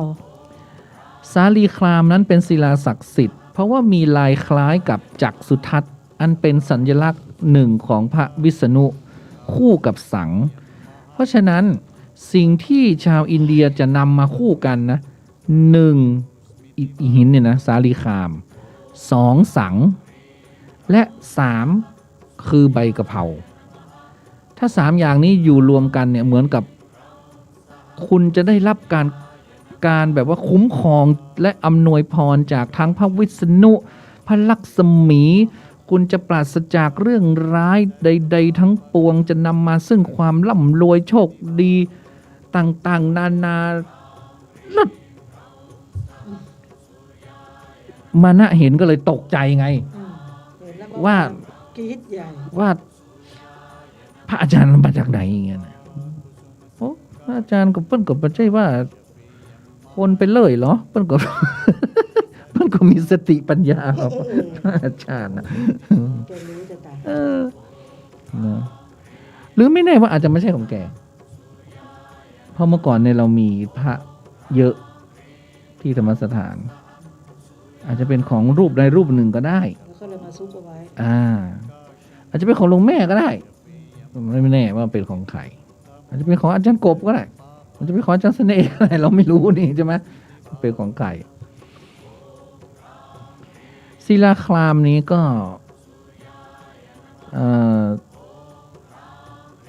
ในด้านในด้านโหราศาสตร์ของเราเนี่ย ถ้าใครที่อย่างที่ตุนุกพูดเมื่อวานว่า ดาวเสาร์จะดาวพฤหัสจะย้ายมาอยู่กับดาวเสาร์เนี่ย ซึ่งดาวเสาร์เนี่ยเป็นประธานดาวบาปพระเคราะห์ซึ่งถ้าย้ายมาแล้วเนี่ย ก็จะได้รับผลกระทบถึงปีครึ่งอ่ะคุณจะได้รับผลกระทบจากดาวเสาร์นั่นนะถึงปีครึ่ง เพราะฉะนั้นแล้วเนี่ย ปีครึ่งหรือ2 ปีครึ่งนี่เนี่ยจำไม่ได้แล้วไม่ได้เรียนนาน นี่แหละก็คือนานอ่ะ ปีครึ่งหรือ2 ปีครึ่งเนี่ยสิ่งที่จะป้องกันผลร้ายที่เมื่อดาวเสาร์มาโคจรมาทับลักก็ดีมาเล็งลัคนาของคุณก็ดี คืออะไรรู้ไหมคืออีหอยเนี่ย พูดอีหอยไม่สุภาพนะคือศิลาคลามอันนี้นี่สีศิลาคลามนี้เนี่ยจะป้องกันดวงชะตาของคุณจะช่วยให้กิจการประสบความสำเร็จได้โดยง่ายทำให้ร่ำรวยในทรัพย์สินและเป็นที่โปรดปรานของพระวิษณุและพระลักษมีเพราะว่าพระลักษมีเนี่ยเป็นเทพแห่งเงินตาอยู่แล้วไงดังนั้นท่านใดที่เป็นนักสะสมหินคุณจะมีหินอะไรก็ตาม100,008ประการในโลกนี้แต่ถ้าคุณไม่มีศิลาคามนี้ถือว่าคุณยังไม่ใช่นักสะสมหินที่แบบว่าแท้จริงแท้ทรูเพราะฉะนั้นเดี๋ยวเราจะปล่อยให้ละออกก่อนสัก 4-5 พันอะไรเงี้ยนะเดี๋ยวต้องดูตลาดว่าเขาขายเท่าไหร่ ซุยละอมาเจ้า ผัดกะเพรามาถวาย เอาผัดกะเพรามาถวายหรือไม่ต้องเช่าไปก็ได้เดี๋ยวเอาตั้งมาทำมัสถานเนี่ยละอก็มาบูชาเอาที่ห้องเทพอะเนาะที่ห้องโหนน่ะศิลาคลาม ป้องกันผลร้ายจากดาวเสาร์ได้ เพราะว่าดาวเสาร์เนี่ยมันเป็นเขาจะเช่าเหรอ เสร็จละออไปแล้วค่ะ เจริญพร ไว้สารามอาจารย์ ว่าใดแม่สีนวลมารับมานอน อุ้ยรับตีนแล้ว แล้วว่าอย่างว่า ลาแผมกรรมมาได้11 โมง ไว้สาอาจารย์กับน้องละออด้วยเด้อเป็นกำลังใจเด้อ นึกว่าใครได้ศิลาคามกับเปิ้ลนี่ อยากได้ เท่าแล้วจะเอาอย่างโชคลาภจะเอาไปอย่าง เมาโชคลาภ เอาสุขภาพแข็งแร เป็น ง กำลังใจสุขภาพเขากายสุขภาพอ๋อ บ้านมีต้นกะเพราก่อน มี เวลากินผัดกะเพราแล้วนึกถึงตุ้นนุกเลยเนอะ วิ่งสอบพัดกะเพราอ่ะ ฮะ อันนั่นน่ะพัดแต่อันต้นกะเพรากับต้นอย่างก็ที่เป็นแก่โลกนะ มันแก้ลมดีนะเนาะกระชายกะขิงข่าจะใครใบมะขูด มีมุดอะมุดนั่นน่ะ โอ้ กับนั่นน่ะอย่างก็ เปิ้นแข็งแรงเนาะ ตีใบเขียวๆน่ะใบอย่างก็ โอ้ผมว่าอย่างมันใบเขียวของ ว่าใจอันตีเป็น ใบย่านางกะ เอาไปตากแห้งนั่นน่ะ ใบ ตาก เขีย แห้ ว ง ๆตา อั ก นนั้นสมุนไพรเปล่า สาม คะ หยอดน่ะลูก ฮะ กิน3 หยอดให้มันเป็นยาน่ะอย่างก็ นั่นสมุนไพร อ๋ ไม่ใช่เหร อ อ นานชาวเวอร์อ่ะไปเที่ยวมองอ่ะ ภาษาหมอ โ มีเยอะแยะมันวี กะเปิงเพื่อแข็งแรงเนาะเปิงเพื่อจะรับกี่โมงก็ได้เนาะ ถามไปอันน่ะ ไปดีกินนักมันกินนักไม่ได้เหรอ เจ้าเจ้า ไอ้ฟ้าทลายโจรก็เหมือนกัน ฟ้าทลายโจรก็ห้ามกินบ่อย ค่ะให้หลายโจรมันน่ะ ห้ามกินบ่อย กินแล้วต้องเว้น เปิงเพื่อแข็งแรงเนาะเพื่ออยู่กับธรรมชาติ จะมาสการนะทำนะน้องละออด้วย จ้า ยินดีเนอะยาย คือเปิ้นจะอู้แค่นี้ไงเอาไปจวนเปิ้นอู้เมินไง ไว้ผ่านไปเวียงป่าเป้าจะไปแวะซะหน่อย เวียงกาหลง ก็แถวอยู่แถวเวียงป่าเป้า ไม่เวียงปะเป้า แล้วก็เลี้ยวขวา แล้วมันจะลัดไปพะเยา มันจะไปซดออกกว้านพะเยาพุ่นเวียงกาหลง มันจะต้องผ่านอันนั้นก่อนลำปางอะไรนะ ที่แผ่นดินชอบไว้อะเวียงกาหลงเนี่ยมั้งมันจะต้องผ่านลำปางก่อนแล้วมันจะเข้า มันเป็นทางลาดไปพะเยานะไปกว้านพะเยา เพราะฉะนั้น แล้วเนี่ย เพราะฉะนั้นแล้ว แต่ก็ต้องดูด้วยนะ เพราะว่าด้วยความที่มันมีค่ามากมีอานุภาพมากเนี่ย มันก็เลยปลอมกันได้ ใช่ ปลอมกันได้ บางคนก็เอาหินสีดำแล้วก็มาแกะเป็นรูปเปลือกหอยก็มีเพราะฉะนั้นแล้วเนี่ยเขาก็บอกว่าตามธรรมชาติของสัตว์ทุกชนิดแล้วย่อมเป็นที่ทราบกันดีว่า แต่ละข้างของสิ่งมีชีวิตนั้นจะไม่สมดุลหรือเท่ากันเป๊ะ หรือว่ามันจะต้องส่องดูร่องรอยของความเป็นฟอสซิลร่วมอยู่ด้วยนะฉันก็เลยแซวมันนะว่าเขาเอาไปห้อยคอได้ไหมมานะก็บอกว่า มีใครเขาห้อยกันหรอ ไม่มานะก็บอกว่าถ้าอันเล็กๆก็เห็นเขาเอาห้อยกันอยู่นะ เขาอันเล็กแค่นิ้วก้อยมีปลายนิ้วก้อย โอ้มันจะมีเหรออย่างนั้น วันนั้นบอกว่ามีไงแต่อันนี้มันใหญ่เกินไป ขนาดอันนี้ยังจะหายากแล้วเอาอันนี้ เขาบอกให้ เนี่ย ไปรีม นี่คือเลขสุดเขายังใหญ่เลยนะเนี่ยโอ้มันเป็นหอยอย่างนี้เลยเหรอสงสัยของเราจะปลอมนะเนี่ยเห็นไหมเขาจะเอาใบไม้เห็นไหมใบกะเพรามันเนี่ยเห็นไหมเนี่ยเขาก็บูชาง่ายๆอย่างนี้แหละเนี่ยเอาใบกะเพราโปะเลยนี่อย่างนี้เลย เราซื้อมาปลูกแล้วเนี่ยตาแป๊วมันตายยังไม่ได้แดดตายมั้ง ไม่รู้ของเราเอาอยู่ตรงนู้น ทุกเขียนรถนี่เหมือนฝนเนี่ย ไม่ใช่ฝนมันตกอยู่แต่หมายถึงว่ามันล่มอ่ะมันล่มมัน ไม่ได้โดนแดด ไม่ได้โดนแดดไง ของเราเอาในกลางแจ้งแต่ก็ไม่ใช่ว่าจะงามนะตะไคร้ แต่ใครตายหมดแล้ว เนี่ยมันต้องอยู่แดด ตะไคร้ใบหัวละพากะเพรานี่ตาย โอ้มันก็เหมือนของเราอยู่นะเนี่ยเหมือนอยู่นะเนี่ยนี่เขามาบูชาหมดเลยทำไมมันหายากรู้ไหมมันไม่ใช่ว่ามันอยู่ในทะเลนะมันเป็นหินที่อยู่บนหิมาลัยมันเหมือนกับแผ่นดินที่มันอัดตัวแล้วมันยกขึ้นเป็นภูเขาอ่ะเพราะฉะนั้นหินหอยพวกเนี้ยอิศิลาคามเนี่ยสาลีคามเนี่ยมันก็เลย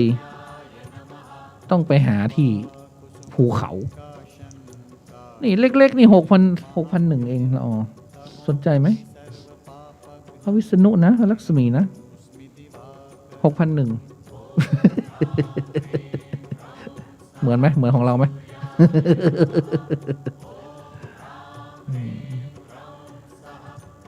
นี่ก็มาเล่าให้ฟังไหนๆก็พูดถึงเรื่องความโบราณแล้วเนี่ยนึกถึงอีกอันหนึ่งอันนั้นมานะก็มาเป่าหูใช่เหมือนกัน เบา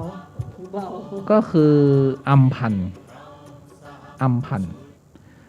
เราก็รู้กันว่ามันเป็นยางไม้เนาะเมื่อกี้อีหอยนั่น65 ล้านปีเนาะอัมพันธ์เนี่ยเป็นยางไม้กี่ล้านปีมันเนี่ยอัมพันธ์นี่จะอยู่ที่กี่ล้านปี2,000 ล้านไม่ใช่2,000 ล้าน 2,000 ปีอายุน้อยกว่าหอยหน่อย หอย65 ล้านปี แต่อัมพันธ์นี่เฮ้ย เด็ก มันไม่ได้2,000 ปีนะ2,000 ปีนี่คือเขาเอามาซื้อขายกันอ๋ออัมพันธ์เก่าแก่ที่สุดคือ345 ล้านปีอัมพันธ์ก็แก่กว่าหอยสิโอ้งั้นฉันใส่ประคำอัมพันธ์นะถูกละแต่ว่าบางทีมันก็146 ล้านปีก็มีนะแต่หอยเมื่อกี้มัน65 ล้านปีหรือ100 ล้านปีก็มีนะอัมพันธ์นี่ถ้ามันมีแมลงอยู่ด้วยนี่นะมันก็จะแพงขึ้นอัมพันธ์มันก็มาจากหลายที่มีอัมพันธ์บอลติกอัมพันธ์โดมินิกันนะอัมพันธ์แถวสวิตเซอร์แลนด์ออสเตรียฝรั่งเศสก็มีนะอายุ55 ถึง 200 ล้านปีก็มีนะนี่ก็เป็นพวกของดึกดำบรรพ์ทีนี้อัมพันธ์นี่มันจะส่งผลอะไรกับชีวิตเราได้บ้างนะอัมพันธ์เนี่ยมันก็จะทำให้เราเนี่ยคืออัมพันธ์เนี่ยมันโบราณเนาะมันก็จะสะสมแร่ธาตุสะสมพลังงานสะสมพลังอะไรของมันเนี่ยไว้ในตัวของมันนะเพราะฉะนั้นมันก็เลยมีพลังของมันในตัวนะ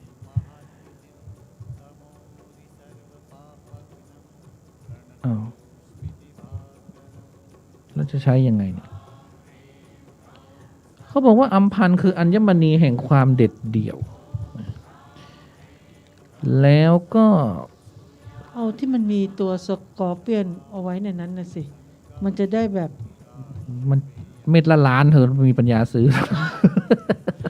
มันสวย อันนี้ แล้ว มีแมงมีอะไร แมงสาบกันนั่นน่ะ ไม่บางทีมันมีปลอมเหมือนกันบางทีก็ปลอมมันต้องระวัง เลยสิ้นเทเลยนะ ใช่บางทีปลอม ทำมากับมือปลอมได้อย่างใด ในโลกยุคโบราณเนี่ยเขาบอกว่าอัมพันธ์นี่จะช่วยให้เราเนี่ยอะไรเชื่อมต่อกับจิตวิญญาณสมัยโบราณได้ ตุ๊เนี่ยคนเนี้ยที่ถวายเค้กตัว เฮ้ย รัชนีวัน อนุโมทนานะจ๊ะ ขอให้ร่ำให้รวยนะจ๊ะ ขอให้มีความสุขความเจริญนะจ๊ะ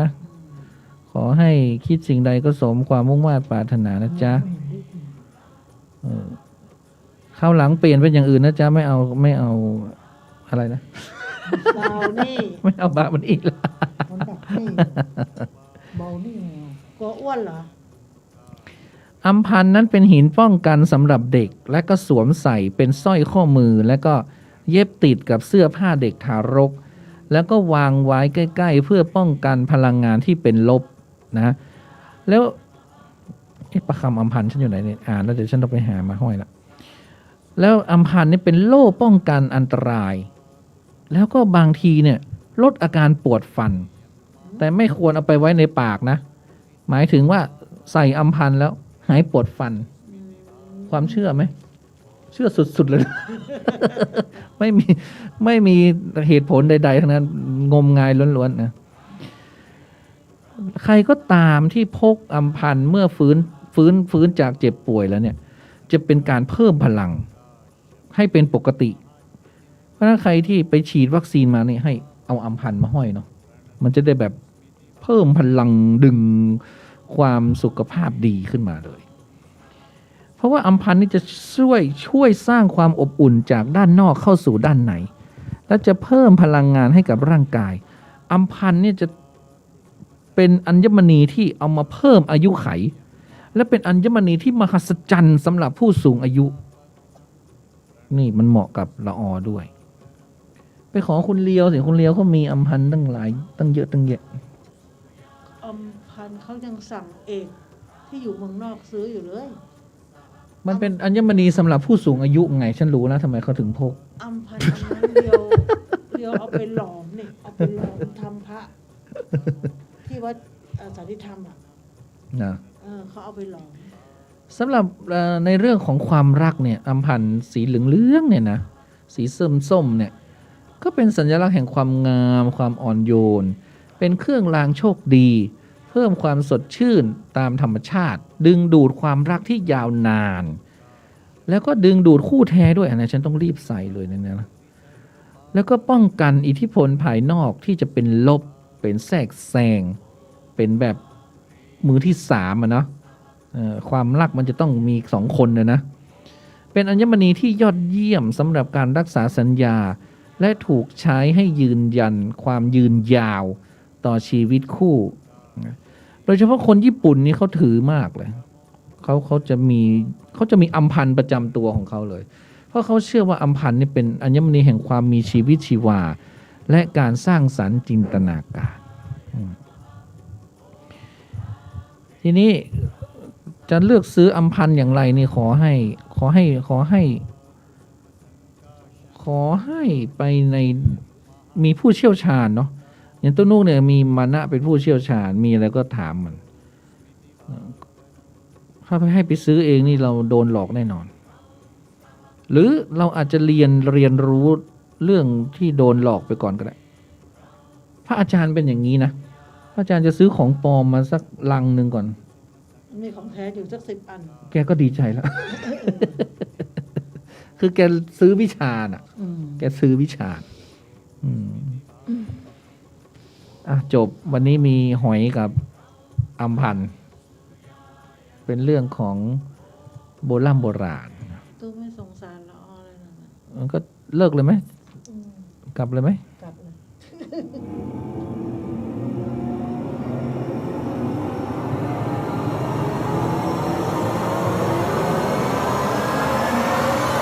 The Hien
ก็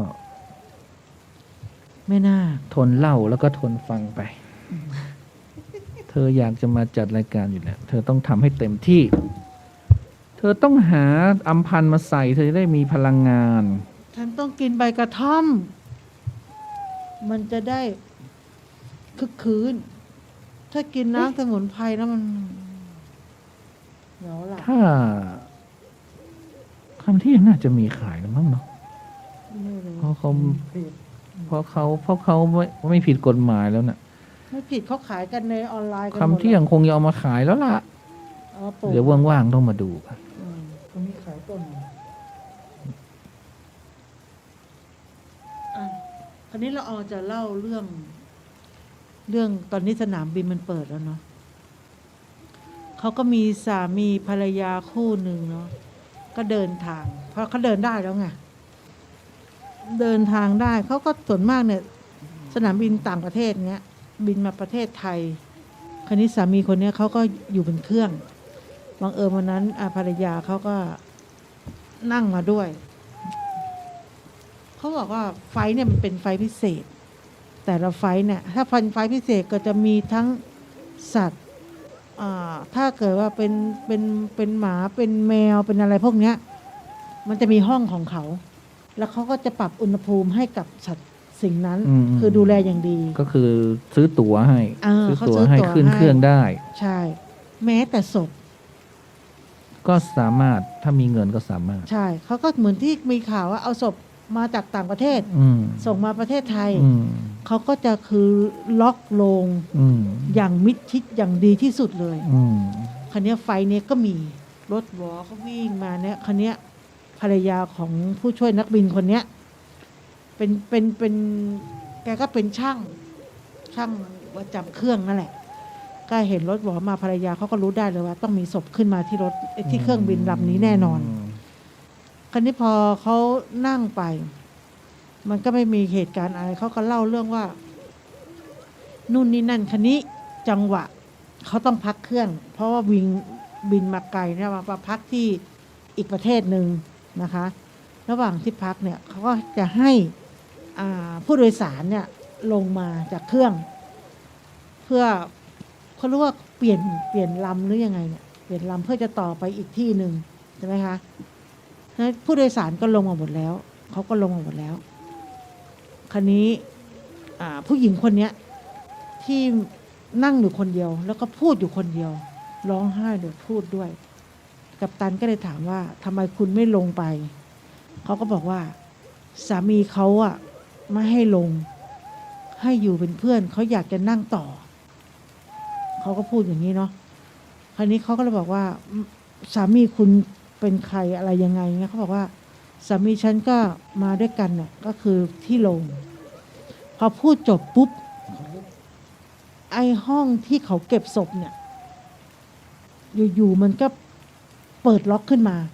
ซึ่งจริงๆมันต้องเป็นช่างเทคนิคเท่านั้นที่จะเปิดห้องพวกเนี้ย เพราะมันต้องล็อกแน่นหนา ใช่ อันนี้มันเด้งออกเองเลย เด้งออกเองเลย โอ้ เด้งออกเองยังพอว่าตุโรงศพเปิดด้วย ไว้ ซึ่งโรงศพเนี่ยเขาก็จะล็อกอย่างแน่นหนา มันอาจจะเป็นแรงดันอะไรก็ได้นะ ศพก็เปิด อืม พอศพเปิดปุ๊บภรรยาเขาก็นั่งร้องไห้เขาก็บอกว่าฉันสามีฉันไม่ให้ฉันลง อืม จากคือนั่งต่อเครื่อง จะนั่งเครื่องเที่ยวอยู่อะไรอย่างเงี้ย แล้วทุกคนหนีลงหมดเลย ใครแอล แค่แอลสามีเขาก็บอกเขาก็นั่งพูดอยู่คนเดียวนั่นแหละ อืม คันนี้พนักงานในเครื่องก็ลงหนีกันหมดเลย ไม่ว่าจะเป็นช่างเป็นผู้โดยสารน่ะ อยู่ไม่ได้ไง อืม ใช่ไหม อู้ถึงขนาดนี้แล้ว คือมันระเบิดทุกอย่างอ่ะ มันออกมาหมดแล้วอะผู้หญิงคนนี้ก็ไม่นั่นเขาก็เลยใช้กระจายเสียงในเครื่องบินนะเนาะ อืม ก็พูดว่า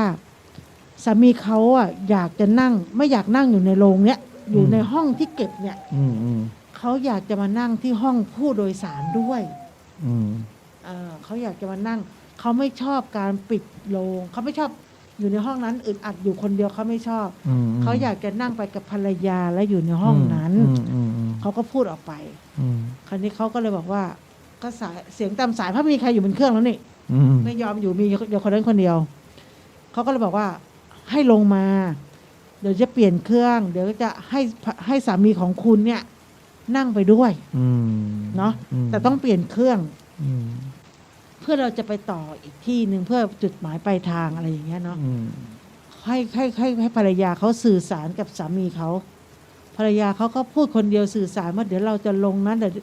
เดี๋ยวกัปตันเขาจะให้คุณเนี่ยมานั่งในห้องผู้โดยสารเหมือนกันเขาบอกเขาสามีเขาไม่ชอบอึดอัดเขาก็เลยเอาศพลงมาแล้วก็เปลี่ยนลำเปลี่ยนอะไรอย่างเงี้ยคราวนี้เขาก็เชิญภรรยาเขาก็เชิญแต่โรงเนี่ยปิดแน่นเหมือนเดิมนะแต่เขาเชิญให้มานั่งในห้องผู้โดยสารคือซื้อที่นั่งอีกที่หนึ่งเพราะว่าเปลี่ยนจากลำเล็กมาเป็นลำใหญ่แล้วไงแล้วคราวนี้ไอ้ที่เก็บก็เก็บไปแต่ที่ตรงเนี้ยคือเขาจะนั่งคุยนั่งกับสามีเขาผู้โดยสารก็ต้องยอมเพราะถ้าไม่ยอมก็ไปไม่ได้ใช่ไหมเขาทุกคนก็ต้องยอมแล้วก็ปล่อยให้ผู้หญิงคนนี้จากเปลี่ยนเครื่องใหม่แล้วผู้หญิงคนนี้ก็นั่งพูดคุยอยู่คนเดียวไปจนสุดทางจนถึงจุดหมายปลายทางถามว่าสยองไหมสยองนะคือนั่งพูดคุยแบบเป็นเรื่องเป็นราวอ่ะแสดงว่าเขาต้องเห็นด้วย เขาเห็นคือเขาเสียใจตั้งแต่โรงมันเปิดอ่ะเขาช็อกแล้วก็สามีเป็นฝรั่งไหมเป็นคนไทยบอกว่าเป็นคนไทยเขาช็อกก็คงจะอา อาจจะเป็นห่วงด้วยเนาะหรืออาจจะอะไรอาจจะห่วงแฟนเขาก็ได้ คือที่เขาช็อกเนี่ย เพราะว่าเขาคงจะเห็นไง อืม เห็นสามีเขาแหละ อืม แล้วก็มาบอกกับเขาไงโรงก็เปิดอะไรก็เปิดหมดไง ม ไอ้ห้องอันนั้นก็เปิดแล้วคราวนี้พวกกัปตันพวกอะไรก็โวยวายไงก็วุ่นไปหมดว่าใครมาเปิดเพราะมันต้องเป็นเจ้าหน้าที่เท่านั้นใช่ไหมเจ้าหน้าที่เทคนิคทั้งนั้นเขาก็เจอช็อกเสร็จแล้วคราวนี้เขาก็เลยเพ้อพูดคนเดียวไงร้องไห้ด้วยนั่นด้วยเขาก็มีคนมาปลอบมาประโลมนู่นนี่เพื่อจะเอาศพสามีกลับประเทศคราวนี้เขาก็เลยคุยยอมไงแต่ผู้โดยสารที่ร่วมสายการบินเนี่ยเขาบอกว่ามันน่ากลัวนะพี่มันสยองนะมันบอกไม่ถูก อืม เรารู้ไงรู้อยู่เต็มอกว่าผู้หญิงคนนี้นั่งคุยกับสามีเขาซึ่งไม่มีตัวตน อืมอืมอืม ซื้อตั๋วให้แล้วนั่งคุยแบบเป็นเรื่องเป็นราวเขาบอกว่าจะเข้าห้องน้ำก็กลัวจะทำอะไรก็กลัวไปหมดอะขี้หดตดหายอะ อืมอืมอืม ใช่ไหมฝรั่งมันก็กลัวไม่ใช่ว่าคนไทยกลัวอย่างเดียวฝรั่งก็กลัวพอจะถึงจุดหมายปลายทางได้ก็เอาเหนื่อยนะคะเรื่องก็มีอยู่แค่นี้คือเครื่องบินสยองเที่ยวการบินสยอง ก็ถึงจุดหมายปลายทาง แต่ว่าอาจจะไม่ได้อาจจะผิดขั้นตอนไปหน่อย ใช่ อาจจะผิดกฎระเบียบเขาไปหน่อย ใช่ อืม ผิดกฎระเบียบบังเอิญว่าเปลี่ยนจากลำเล็กเนี่ยเพราะมันเป็นวิ่งระยะสั้นไงเพื่อมาต่อสายการบินที่ใหญ่กว่า อืม ที่นั่งบังเอิญอีกอะที่นั่งมันมีไงก็คือมีตังค์อะกูจะซื้อให้ผัวกูนั่ง อื อะ มอืมอืมอืม ใช่ไหมอ้าวจบเหลืออีก15 นาที อืม ตะกี้ตุ๊ก็พูดถึงเปิดเพลงของแม่นาคมาใช่ไหม อืม ก็คือแม่นาคก็รอนู่นรอนี่อยู่กับลูก คราวนี้ก็เลยละออก็จะมาเล่าเรื่องประสบการณ์ขนหัวลุก คือเรื่องแม่จ๋าหนูหิวหนูหิวอะไรไม่รู้นะ ทำไมแม่ถึงใจร้าย เรื่องราวทั้งหมดก็มีอยู่ว่าครอบครัวหนึ่งนะคะ มีสมาชิกอยู่ด้วยกันทั้งหมด3 คน มีพ่อชายแม่น้อยและลูกสาวอายุสัก5 ขวบได้นะคะ ก็ชื่อน้องใบข้าว เราเล่าไปหรือยังไม่รู้นะ ครอบครัวเนี้ยก็อยู่กันอย่างมีความสุขจนกระทั่งวันหนึ่ง แม่น้อยก็ได้รับข่าวร้ายจากเพื่อนของพ่อฮัลโหลน้อยเหรอตอนเนี้ยไอ้ชัยมันอยู่โรงพยาบาลนะแม่ก็ตกใจมาก แต่ก็พยายามคิดในแง่ดีเข้าไว้นะคะ แกคงไม่เป็นอะไรมากใช่ไหมรีบมาดูเอาเองเถอะที่โรงพยาบาลน่ะด่วนเลยนะ แม่น้อยก็รีบแต่งตัวออกจากบ้าน เพื่อจะไปที่โรงพยาบาล โดยเอาลูกสาวไปด้วย กว่าจะเขาเรียกว่ากว่าจะผ่านป้าที่เป็นเพื่อจะฝากคือเอาลูกสาวไปด้วยเนี่ยกะว่าจะฝากป้าที่เพื่อนบ้านให้ช่วยดูน้องใบข้าวนะคะให้หน่อยแต่แกก็ไม่อยู่พอไปถึงโรงพยาบาลนะคะแม่ก็เห็นสภาพของพ่อต้องปล่อยโฮออกมาจนลูกสาวตกใจร้องไห้ตามแม่ไม่รู้ว่าสายอะไรกับสายอะไรโยงอยู่เต็มตัวพ่อไปหมดเลยก็มีผ้าพันแผลเต็มตัวนอนสลบไม่ได้สตินะคะพอแม่ตั้งสติได้แม่จึงถามเพื่อนพ่อว่าทำไมพี่ชัยถึงเป็นแบบนี้ล่ะถังแก๊สในโรงงานมันระเบิดจังหวะนั้นไอ้ชัยมันก็เดินผ่านไปพอดีโหพี่ชัยทำไมพี่ชัยถึงโชคร้ายแบบนี้ไม่น่าเลยนะอุบัติเหตุในครั้งเนี้ยมันสาหัสนักหนานะหลังจากนั้นไม่นานพ่อก็ตายทำให้แม่นี่โศกเศร้าเสียใจอย่างมากโรงงานที่พ่อเคยทำให้โรงงานที่พ่อเคยทำให้เงินแม่มาก้อนหนึ่งซึ่งมากพอสมควรแต่ก็ไม่มีอะไรที่จะมาชดเชยสิ่งที่เขาสูญเสียไปได้อย่างไม่มีวันกลับหลังจากที่พ่อเสียไปแม่ก็เปลี่ยนไปกลายเป็นคนที่คุ้มดีคุ้มร้ายวันๆแทบจะไม่ได้ทำอะไรเลยแม่เอาแต่นั่งเหม่อลอยพร่ำบ่นคิดถึงแต่พ่องานเย็บผ้าก็ไม่ทำแล้วแม่กับน้องใบข้าวลูกสาวสุดที่รักแม่ก็ไม่สนใจบางวันแม่ก็ไม่ทำกับข้าวให้ลูกกินพอลูกหิว ก็ไล่ให้ไปหาของกินในตู้เย็นเอาเอง บางวันเด็กน้อยก็อิ่ม บางวันเด็กน้อยก็หิวนะคะ บางวันก็แทบจะไม่มีอะไรกินเลยป้าข้างบ้านก็อดสงสารเด็กไม่ได้ ก็ต้องหาข้าวหาปลามาให้เด็กน้อยซึ่งได้กินอิ่มแล้วก็นอนหลับ แต่บางครั้งก็ทนหิวไม่ไหว เด็กก็วิ่งร้องไห้งอแง แต่กลับถูกผู้เป็นแม่เนี่ยเฆี่ยนตีด้วยความรำคาญ จนป้าข้างบ้านเนี่ยก็ต้องเข้ามาห้ามปราม แล้วก็พาตัวเด็กน้อยไปกินข้าวที่บ้านของตัวเอง ถึงขนาดนี้แม่ก็ยังไม่สนใจอะไรทั้งสิ้น วันเวลาผ่านไปร่างกายผู้เป็นแม่ก็ทรุดโทรมลงไปเรื่อยๆส่วนใบข้าวก็ผอมโกรกเนื้อตัวมอมแมมเหมือนเด็กข้างถนน พักหลังมานี้แม่น้อยก็เริ่มหนักขึ้นนั่งพูดคนเดียวนั่งหัวเราะคนเดียว แม่จ๋าในตู้เย็นไม่มีอะไรแล้วหนูหิวแม่ก็ไม่สนใจจนก็เหมือนเดิมตอนนี้ในตู้เย็นตู้กับข้าวมีแต่ตู้ว่างเปล่าบ้านก็รกรุงรังนะคะแล้วก็ส่วนน้องใบข้าวเนี่ยก็วิ่งไปหาป้าข้างบ้านก็โชคดีอีกวันนี้ป้าข้างบ้านเขาก็อยู่บ้านป้าจ๋าหนูหิวข้าวตั้งแต่เช้าหนูยังไม่ได้กินอะไรเลยแต่กินแต่น้ำนะจ๊ะ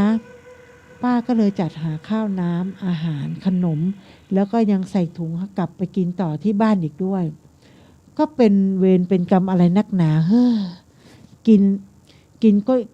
ก็อิ่มนะคะและยังจะให้ใบข้าวน่ะถ้าที่บ้านไม่มีอะไรก็มากินที่บ้านป้าได้นะป้าข้างบ้านบอกเด็กน้อยยิ้มด้วยความไร้เดียงสาพออิ่มท้องแล้วก็ยังหิ้วขนมกลับบ้านขอบคุณค่ะคุณป้าเองก็อดไม่ไหวแอบร้องไห้ออกมาด้วยความเมตตาและสงสารในวันรุ่งขึ้นเด็กน้อยก็ตื่นขึ้นมาก็ไม่เห็นแม่ก็เลยออกมานั่งเล่นอยู่หน้าบ้านเวลาผ่านไปจนช่วงโพเพนะคะก็ยังไม่ช่วงโพเพแม่ก็กลับมาโดยถือข้าวของมาเต็มไม้เต็มมือโอ้โหแม่จ๋าน่ากินทั้งนั้นเลยแม่ซื้ออะไรมาให้หนูเยอะแยะเลยแม่ก็เลยบอกว่าแม่ซื้อมาให้หนูเยอะแยะเลยนะลูกนานแค่ไหนแล้วนะที่แม่ไม่เคยซื้อของมานานแล้วขนมพวกเนี้ยดูสิมีแต่ของดีๆอร่อยน่ากินทั้งนั้นเลยใบข้าวแม่รักหนูนะลูกแม่น้อยโอบกอดลูกแล้วก็ร้องไห้แม่ร้องไห้ทำไมมากินขนมกับหนูนะคะอย่าอร่อยทั้งนั้นเลยสิ่งที่เกิดขึ้นทั้งหมดนี้อยู่ในสายตาป้าข้างบ้านที่แอบดูอยู่ด้วยความเป็นห่วงแต่แล้วแกก็ต้องแปลกใจแสงไฟนีออนที่เคยส่องลงมากระทบตัวแม่น้อยแต่มันกลับไม่มีเงาแกก็ขยี้ตาดูอีกครั้งแล้วครั้งเล่าแม่น้อยหายไปแล้วสงสัยจะเดินเข้าไปในบ้านในคืนเดียวกันนั้นเองน้องใบข้าวก็วิ่งมาหาป้าแล้วก็บอกว่าแม่หายไปไหนไม่รู้เวลาผ่านไปจนดึกจนดื่นแม่ก็ยังไม่กลับมาเลยแกก็เลยให้ใบข้าวมานอนที่บ้านพอแกนอนจนรุ่งเช้ารุ่งขึ้นก็ยังไม่มีวี่แววของผู้เป็นแม่ป้าข้างบ้านก็เริ่มใจคอไม่ดีนะคะแต่ก็ยังไม่พูดก็เลยปลอบเด็กน้อยว่าเดี๋ยวตอนเย็นแม่ก็กลับมาแล้วนะน้องใบข้าวก็วิ่งเล่นตามภาษาเด็กจนไปถึงหน้าปากซอยและในตอนนั้นเองที่เด็กน้อยก็เห็นแม่ของตัวเองยืนอยู่ตรงข้ามฝั่งถนนตรงข้ามน้องใบข้าวดีใจมากที่เห็นแม่แต่ก็จะทำยังไงดีล่ะรถก็วิ่งไปวิ่งมาขวักไขว่เต็มไปหมดเลยทำยังไงดีแม่กำลังจะเดินไปแล้วน้องใบข้าวก็เลยข้ามไปเลยดีกว่าในใจเดี๋ยวจะไม่ทันแม่เด็กน้อยมองซ้ายมองขวาแล้วก็วิ่งข้ามถนนไปโครมไม่รู้ว่ารถมอเตอร์ไซค์คันนี้โผล่มาจากไหนชนร่างเด็กน้อยกระเด็นไปไกลนอนตายจมกองเลือดอยู่ข้างถนนอย่างน่าเวทนาผู้คนแถวนั้นกรีดร้องด้วยความตกใจบางคนก็เห็นว่าเป็นเด็กบางคนเห็นว่าเป็นเด็กก็ ก็ถึงกับร้องไห้โฮเหตุการณ์ที่เกิดขึ้นครั้งนั้น วันเดียวกับที่มีคนพบศพของแม่น้อยลอยอืดขึ้นมาติดกอผักตบอยู่ริมคลอง ซึ่งอยู่ห่างออกไปไม่ไกลนักผลชันสูตรเสียชีวิตมาแล้วไม่ต่ำกว่า 4-5 วัน ช่วงเป็นชะตากรรมที่น่าหดหู่มากกับคนทั่วไปนะคะ เมื่อรับรู้ข่าวโดยเฉพาะอย่างยิ่งผู้อาศัยอยู่แถวนั้น ในค่ำคืนที่สายลมพัดเอื่อยๆจนเสียงเด็กของเด็กน้อยมันแผ่วมาตามสายลมว่า แม่จ๋าหนูหิวจบ หืม จบแล้วไง มันขาดไปอีกตั้ง40 นาทีเนี่ย ก็มันไม่มีต่อแล้วไง ป้าข้างบ้านก็คือทำอะไรไม่ได้ที่เด็กมาบอกคือวิญญาณของแม่ หิ้วกับกับข้าวอะไรเนี่ย มาให้ลูกกินครั้งสุด ก็ ท้าย กลัวแฟนเข้าใจผิด อ่า อืม คราวนี้เด็กคงหิวแม่แกแบบเสียสติแล้วไง ก็ไปตกน้ำเสียชีวิต คราวนี้ลูกก็อยู่ลำพังไง พอเสียชีวิตแล้วคนนี้ก็เลยหิ้วกับข้าวมา แต่ป้าข้างบ้านได้ยินหมดไงว่า เด็กน้อยเนี่ยคุยกับแม่ ว่าแม่ซื้อกับข้าวมาเยอะแยะมากมาย เสร็จแล้วแม่ก็หายไป ก็วิ่งตามหาแม่ก็มาป้าข้างบ้านก็ไม่เห็นแม่ไงก็เลยให้มานอนด้วย แล้วก็เช้าก็ไปเล่นที่บ้านเหมือนเดิม อันนี้เด็กน้อยก็วิ่งออกไปไงไปเล่นตามภาษานะคราวนี้ไปเห็นว่าแม่อยู่ฝั่งตรงข้ามถนนไงความที่ว่าเห็นแม่ก็ดีใจไงก็เลยข้ามถนนไปโดยที่ไม่ได้มองรถก็เป็นเรื่องที่น่าเศร้าออกมาไม่ได้ ผีมาตอนไหน เอ้าก็ผีมาตอนที่เด็กมาหาลูกเขาไงใช่ไหมแล้วคันนี้ยพอชันสูตรเสร็จปุ๊บว่าแม่เขาจมน้ำตายเด็กคนนี้ถูกรถชนใช่ไหมคันนี้ยป้าข้างบ้านก็ต้องสยองแล้วเพราะดึกมาน่ะจะได้ยินเสียงเด็กน้อยร้องว่า แม่จ๋าหนูหิว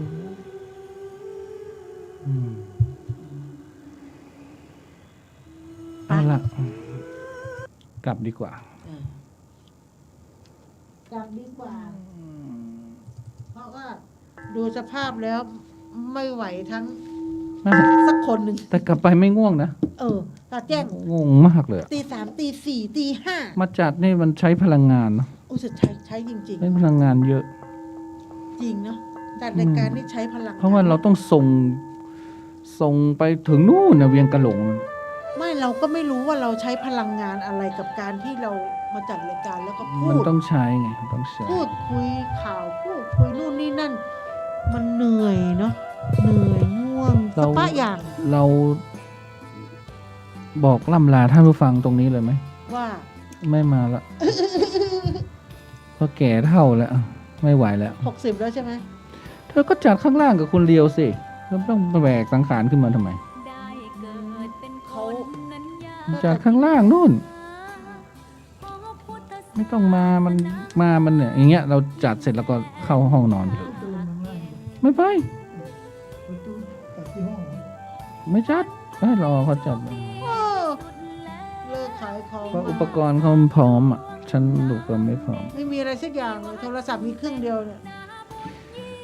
เราก็ขอแผ่เมตตาไปยังทุกสรรพสัตว์สรรพวิญญาณ บนมันทุกพฤหัสศุกร์อะ สรรพเจ้ากรรมนายเวร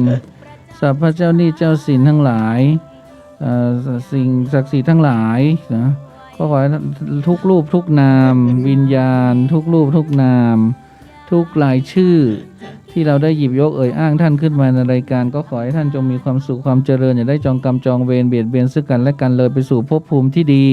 อโหสิกรรมและกันเทินสำหรับก่อนหลับก่อนนอนนั้น ก็ขอให้ทุกท่านได้ตั้งจิตตั้งใจสมาทานศีลในระหว่างที่เรานอนหลับนั้นเราก็จะได้มีศีลคุ้มครองป้องกันภัยเรา นั่นก็คือพุทโธธัมโมสังโฆศีลข้อ 1ไม่ฆ่าสัตว์ศีลข้อ 2ไม่ลักทรัพย์ศีลข้อ 3ไม่ประพฤติผิดในกามศีลข้อ 4ไม่พูดเท็จศีลข้อ 5ไม่ดื่มสุราและของมึนเมาบัดนี้ข้าพเจ้าเป็นผู้มีศีลข้าพเจ้าผู้มีศีลมีหิริโอตตัปปะมีกายเป็นมนุษย์มีใจเป็นเทวดาเป็นมนุษย์สาเทโวขอให้ข้าพเจ้าท่านทั้งหลายผู้มีศีลนั้น จงเป็นผู้ร่ำรวยร่ำรวยร่ำรวยจงทุกท่านทุกคนเทินขอเจริญพร พอจบรายการแล้วตาแจ้ง ย่อมดีกว่าร้องเขาอุทิศบุญให้ อย่ามัวหลงเพลินเดินห่างวัด ตัวอย่างชัดๆมีมากมาย เข้าวัดตอนตายสายเกินแก้กรรม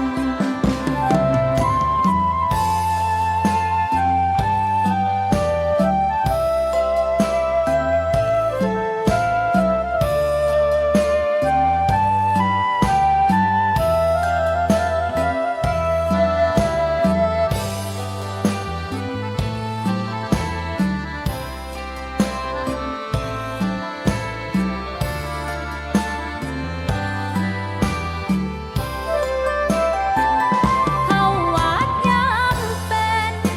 จะได้เห็นแต่น้ำใจ เข้าวัดยามตายจะได้เห็นแต่น้ำตา ก่อนจะสายเกินขอเชิญมาใช้ชีวิตให้คุ้มค่า เจริญทานศีลภาวนา สั่งสมบารมีไว้ ทำบุญตอนที่ยังมีชีวิต ย่อมดีกว่าร้องเขาอุทิศบุญให้ อย่ามัวหลงเพลินเดินห่างวัด ตัวอย่างชัดๆมีมากมาย เข้าวัดตอนตายสายเกินแก้กรรม เข้าวัดยามเป็นผลบุญหนุนนำ เข้าวัดยามเป็นจะได้เห็นแต่น้ำใจ เข้าวัดยามตายจะได้เห็นแต่น้ำตา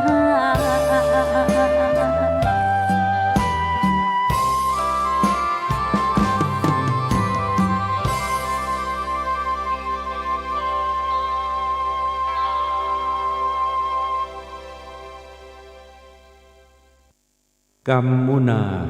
วะตัตตีโลโก สัตว์โลกย่อมเป็นไปตามกรรม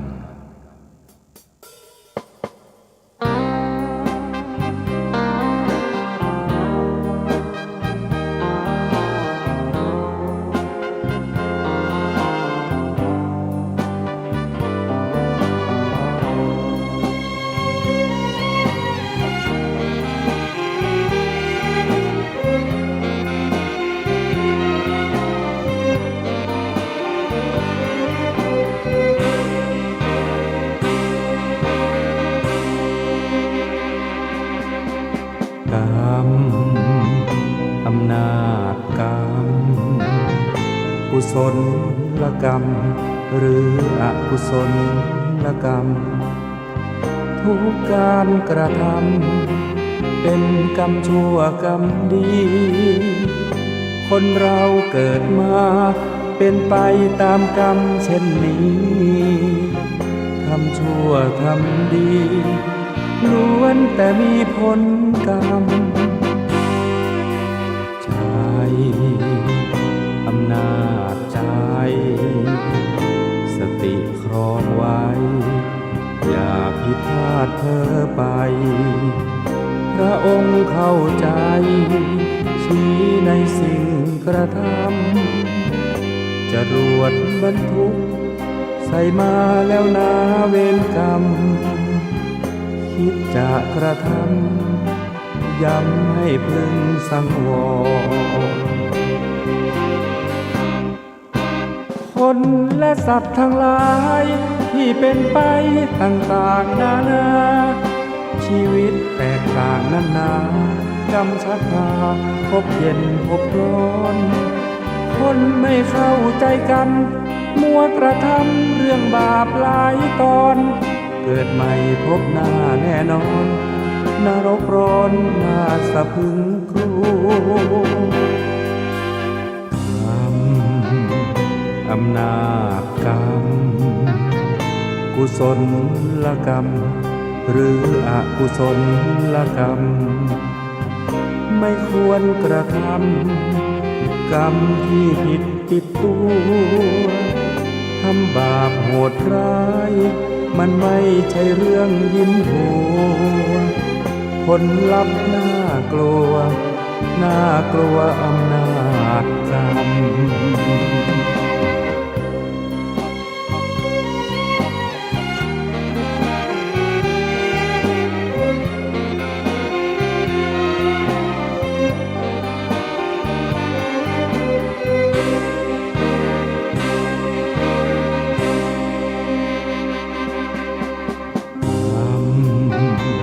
อำนาจกรรมกุศลกรรมหรืออกุศลกรรมไม่ควรกระทำกรรมที่ผิดติดตัวทำบาปโหดร้ายมันไม่ใช่เรื่องยิ้มหัวผลลัพธ์น่ากลัวน่ากลัวอำนาจกรรม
ดอกบัวดอกหนึ่งพึงใจไว้เพื่อบูชาแด่องค์พระศาสดาสัมมาสัมพุทธเจ้ามีความงามเงียบไม่เปรียบเทียบเขาเทียบเราใครมองไม่งามช่างเขาแต่เจ้าก็คือด้วยความสัตย์ซื่อยึดถือความดีเป็นหลักใครรักไม่รักก็ไม่จงปรักมองมัวเมื่อโผล่พ้นน้ำก็เห็นความงามในตัวไม่ยึดติดในตมชั่วขอเป็นดอกบัวดอกดีใครไม่มองว่าบัวงามเด่นแต่บัวก็เป็นดอกบัวทุกวันอย่างนี้ไม่อยากเด่นดังแต่มุ่งหวังในทางเด่นดีเกิดมาเพื่อสร้างบารมีถวายชีพนี้บูชาดอกบัวดอกน้อ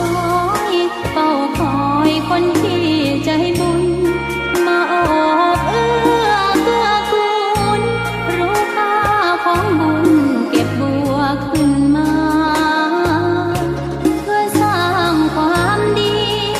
และสร้างบารมีดังว่าใช้ดอกบัวนี้บูชาพระสัมมาสัมพุทธองค์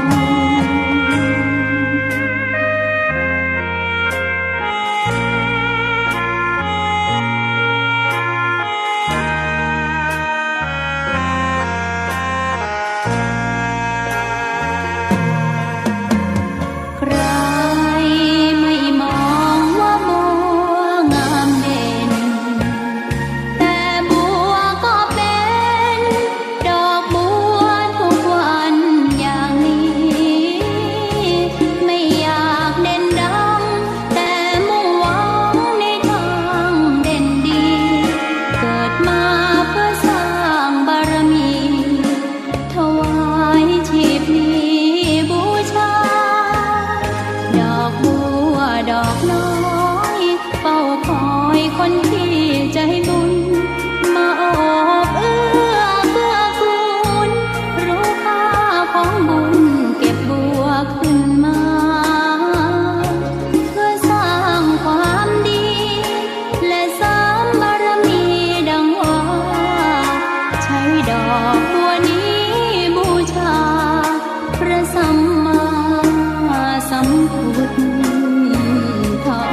กำลังฟัง Live FM 104.25 MHz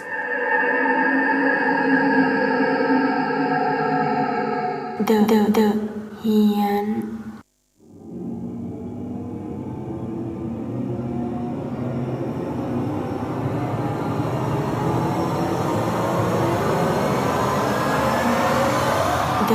เฮียน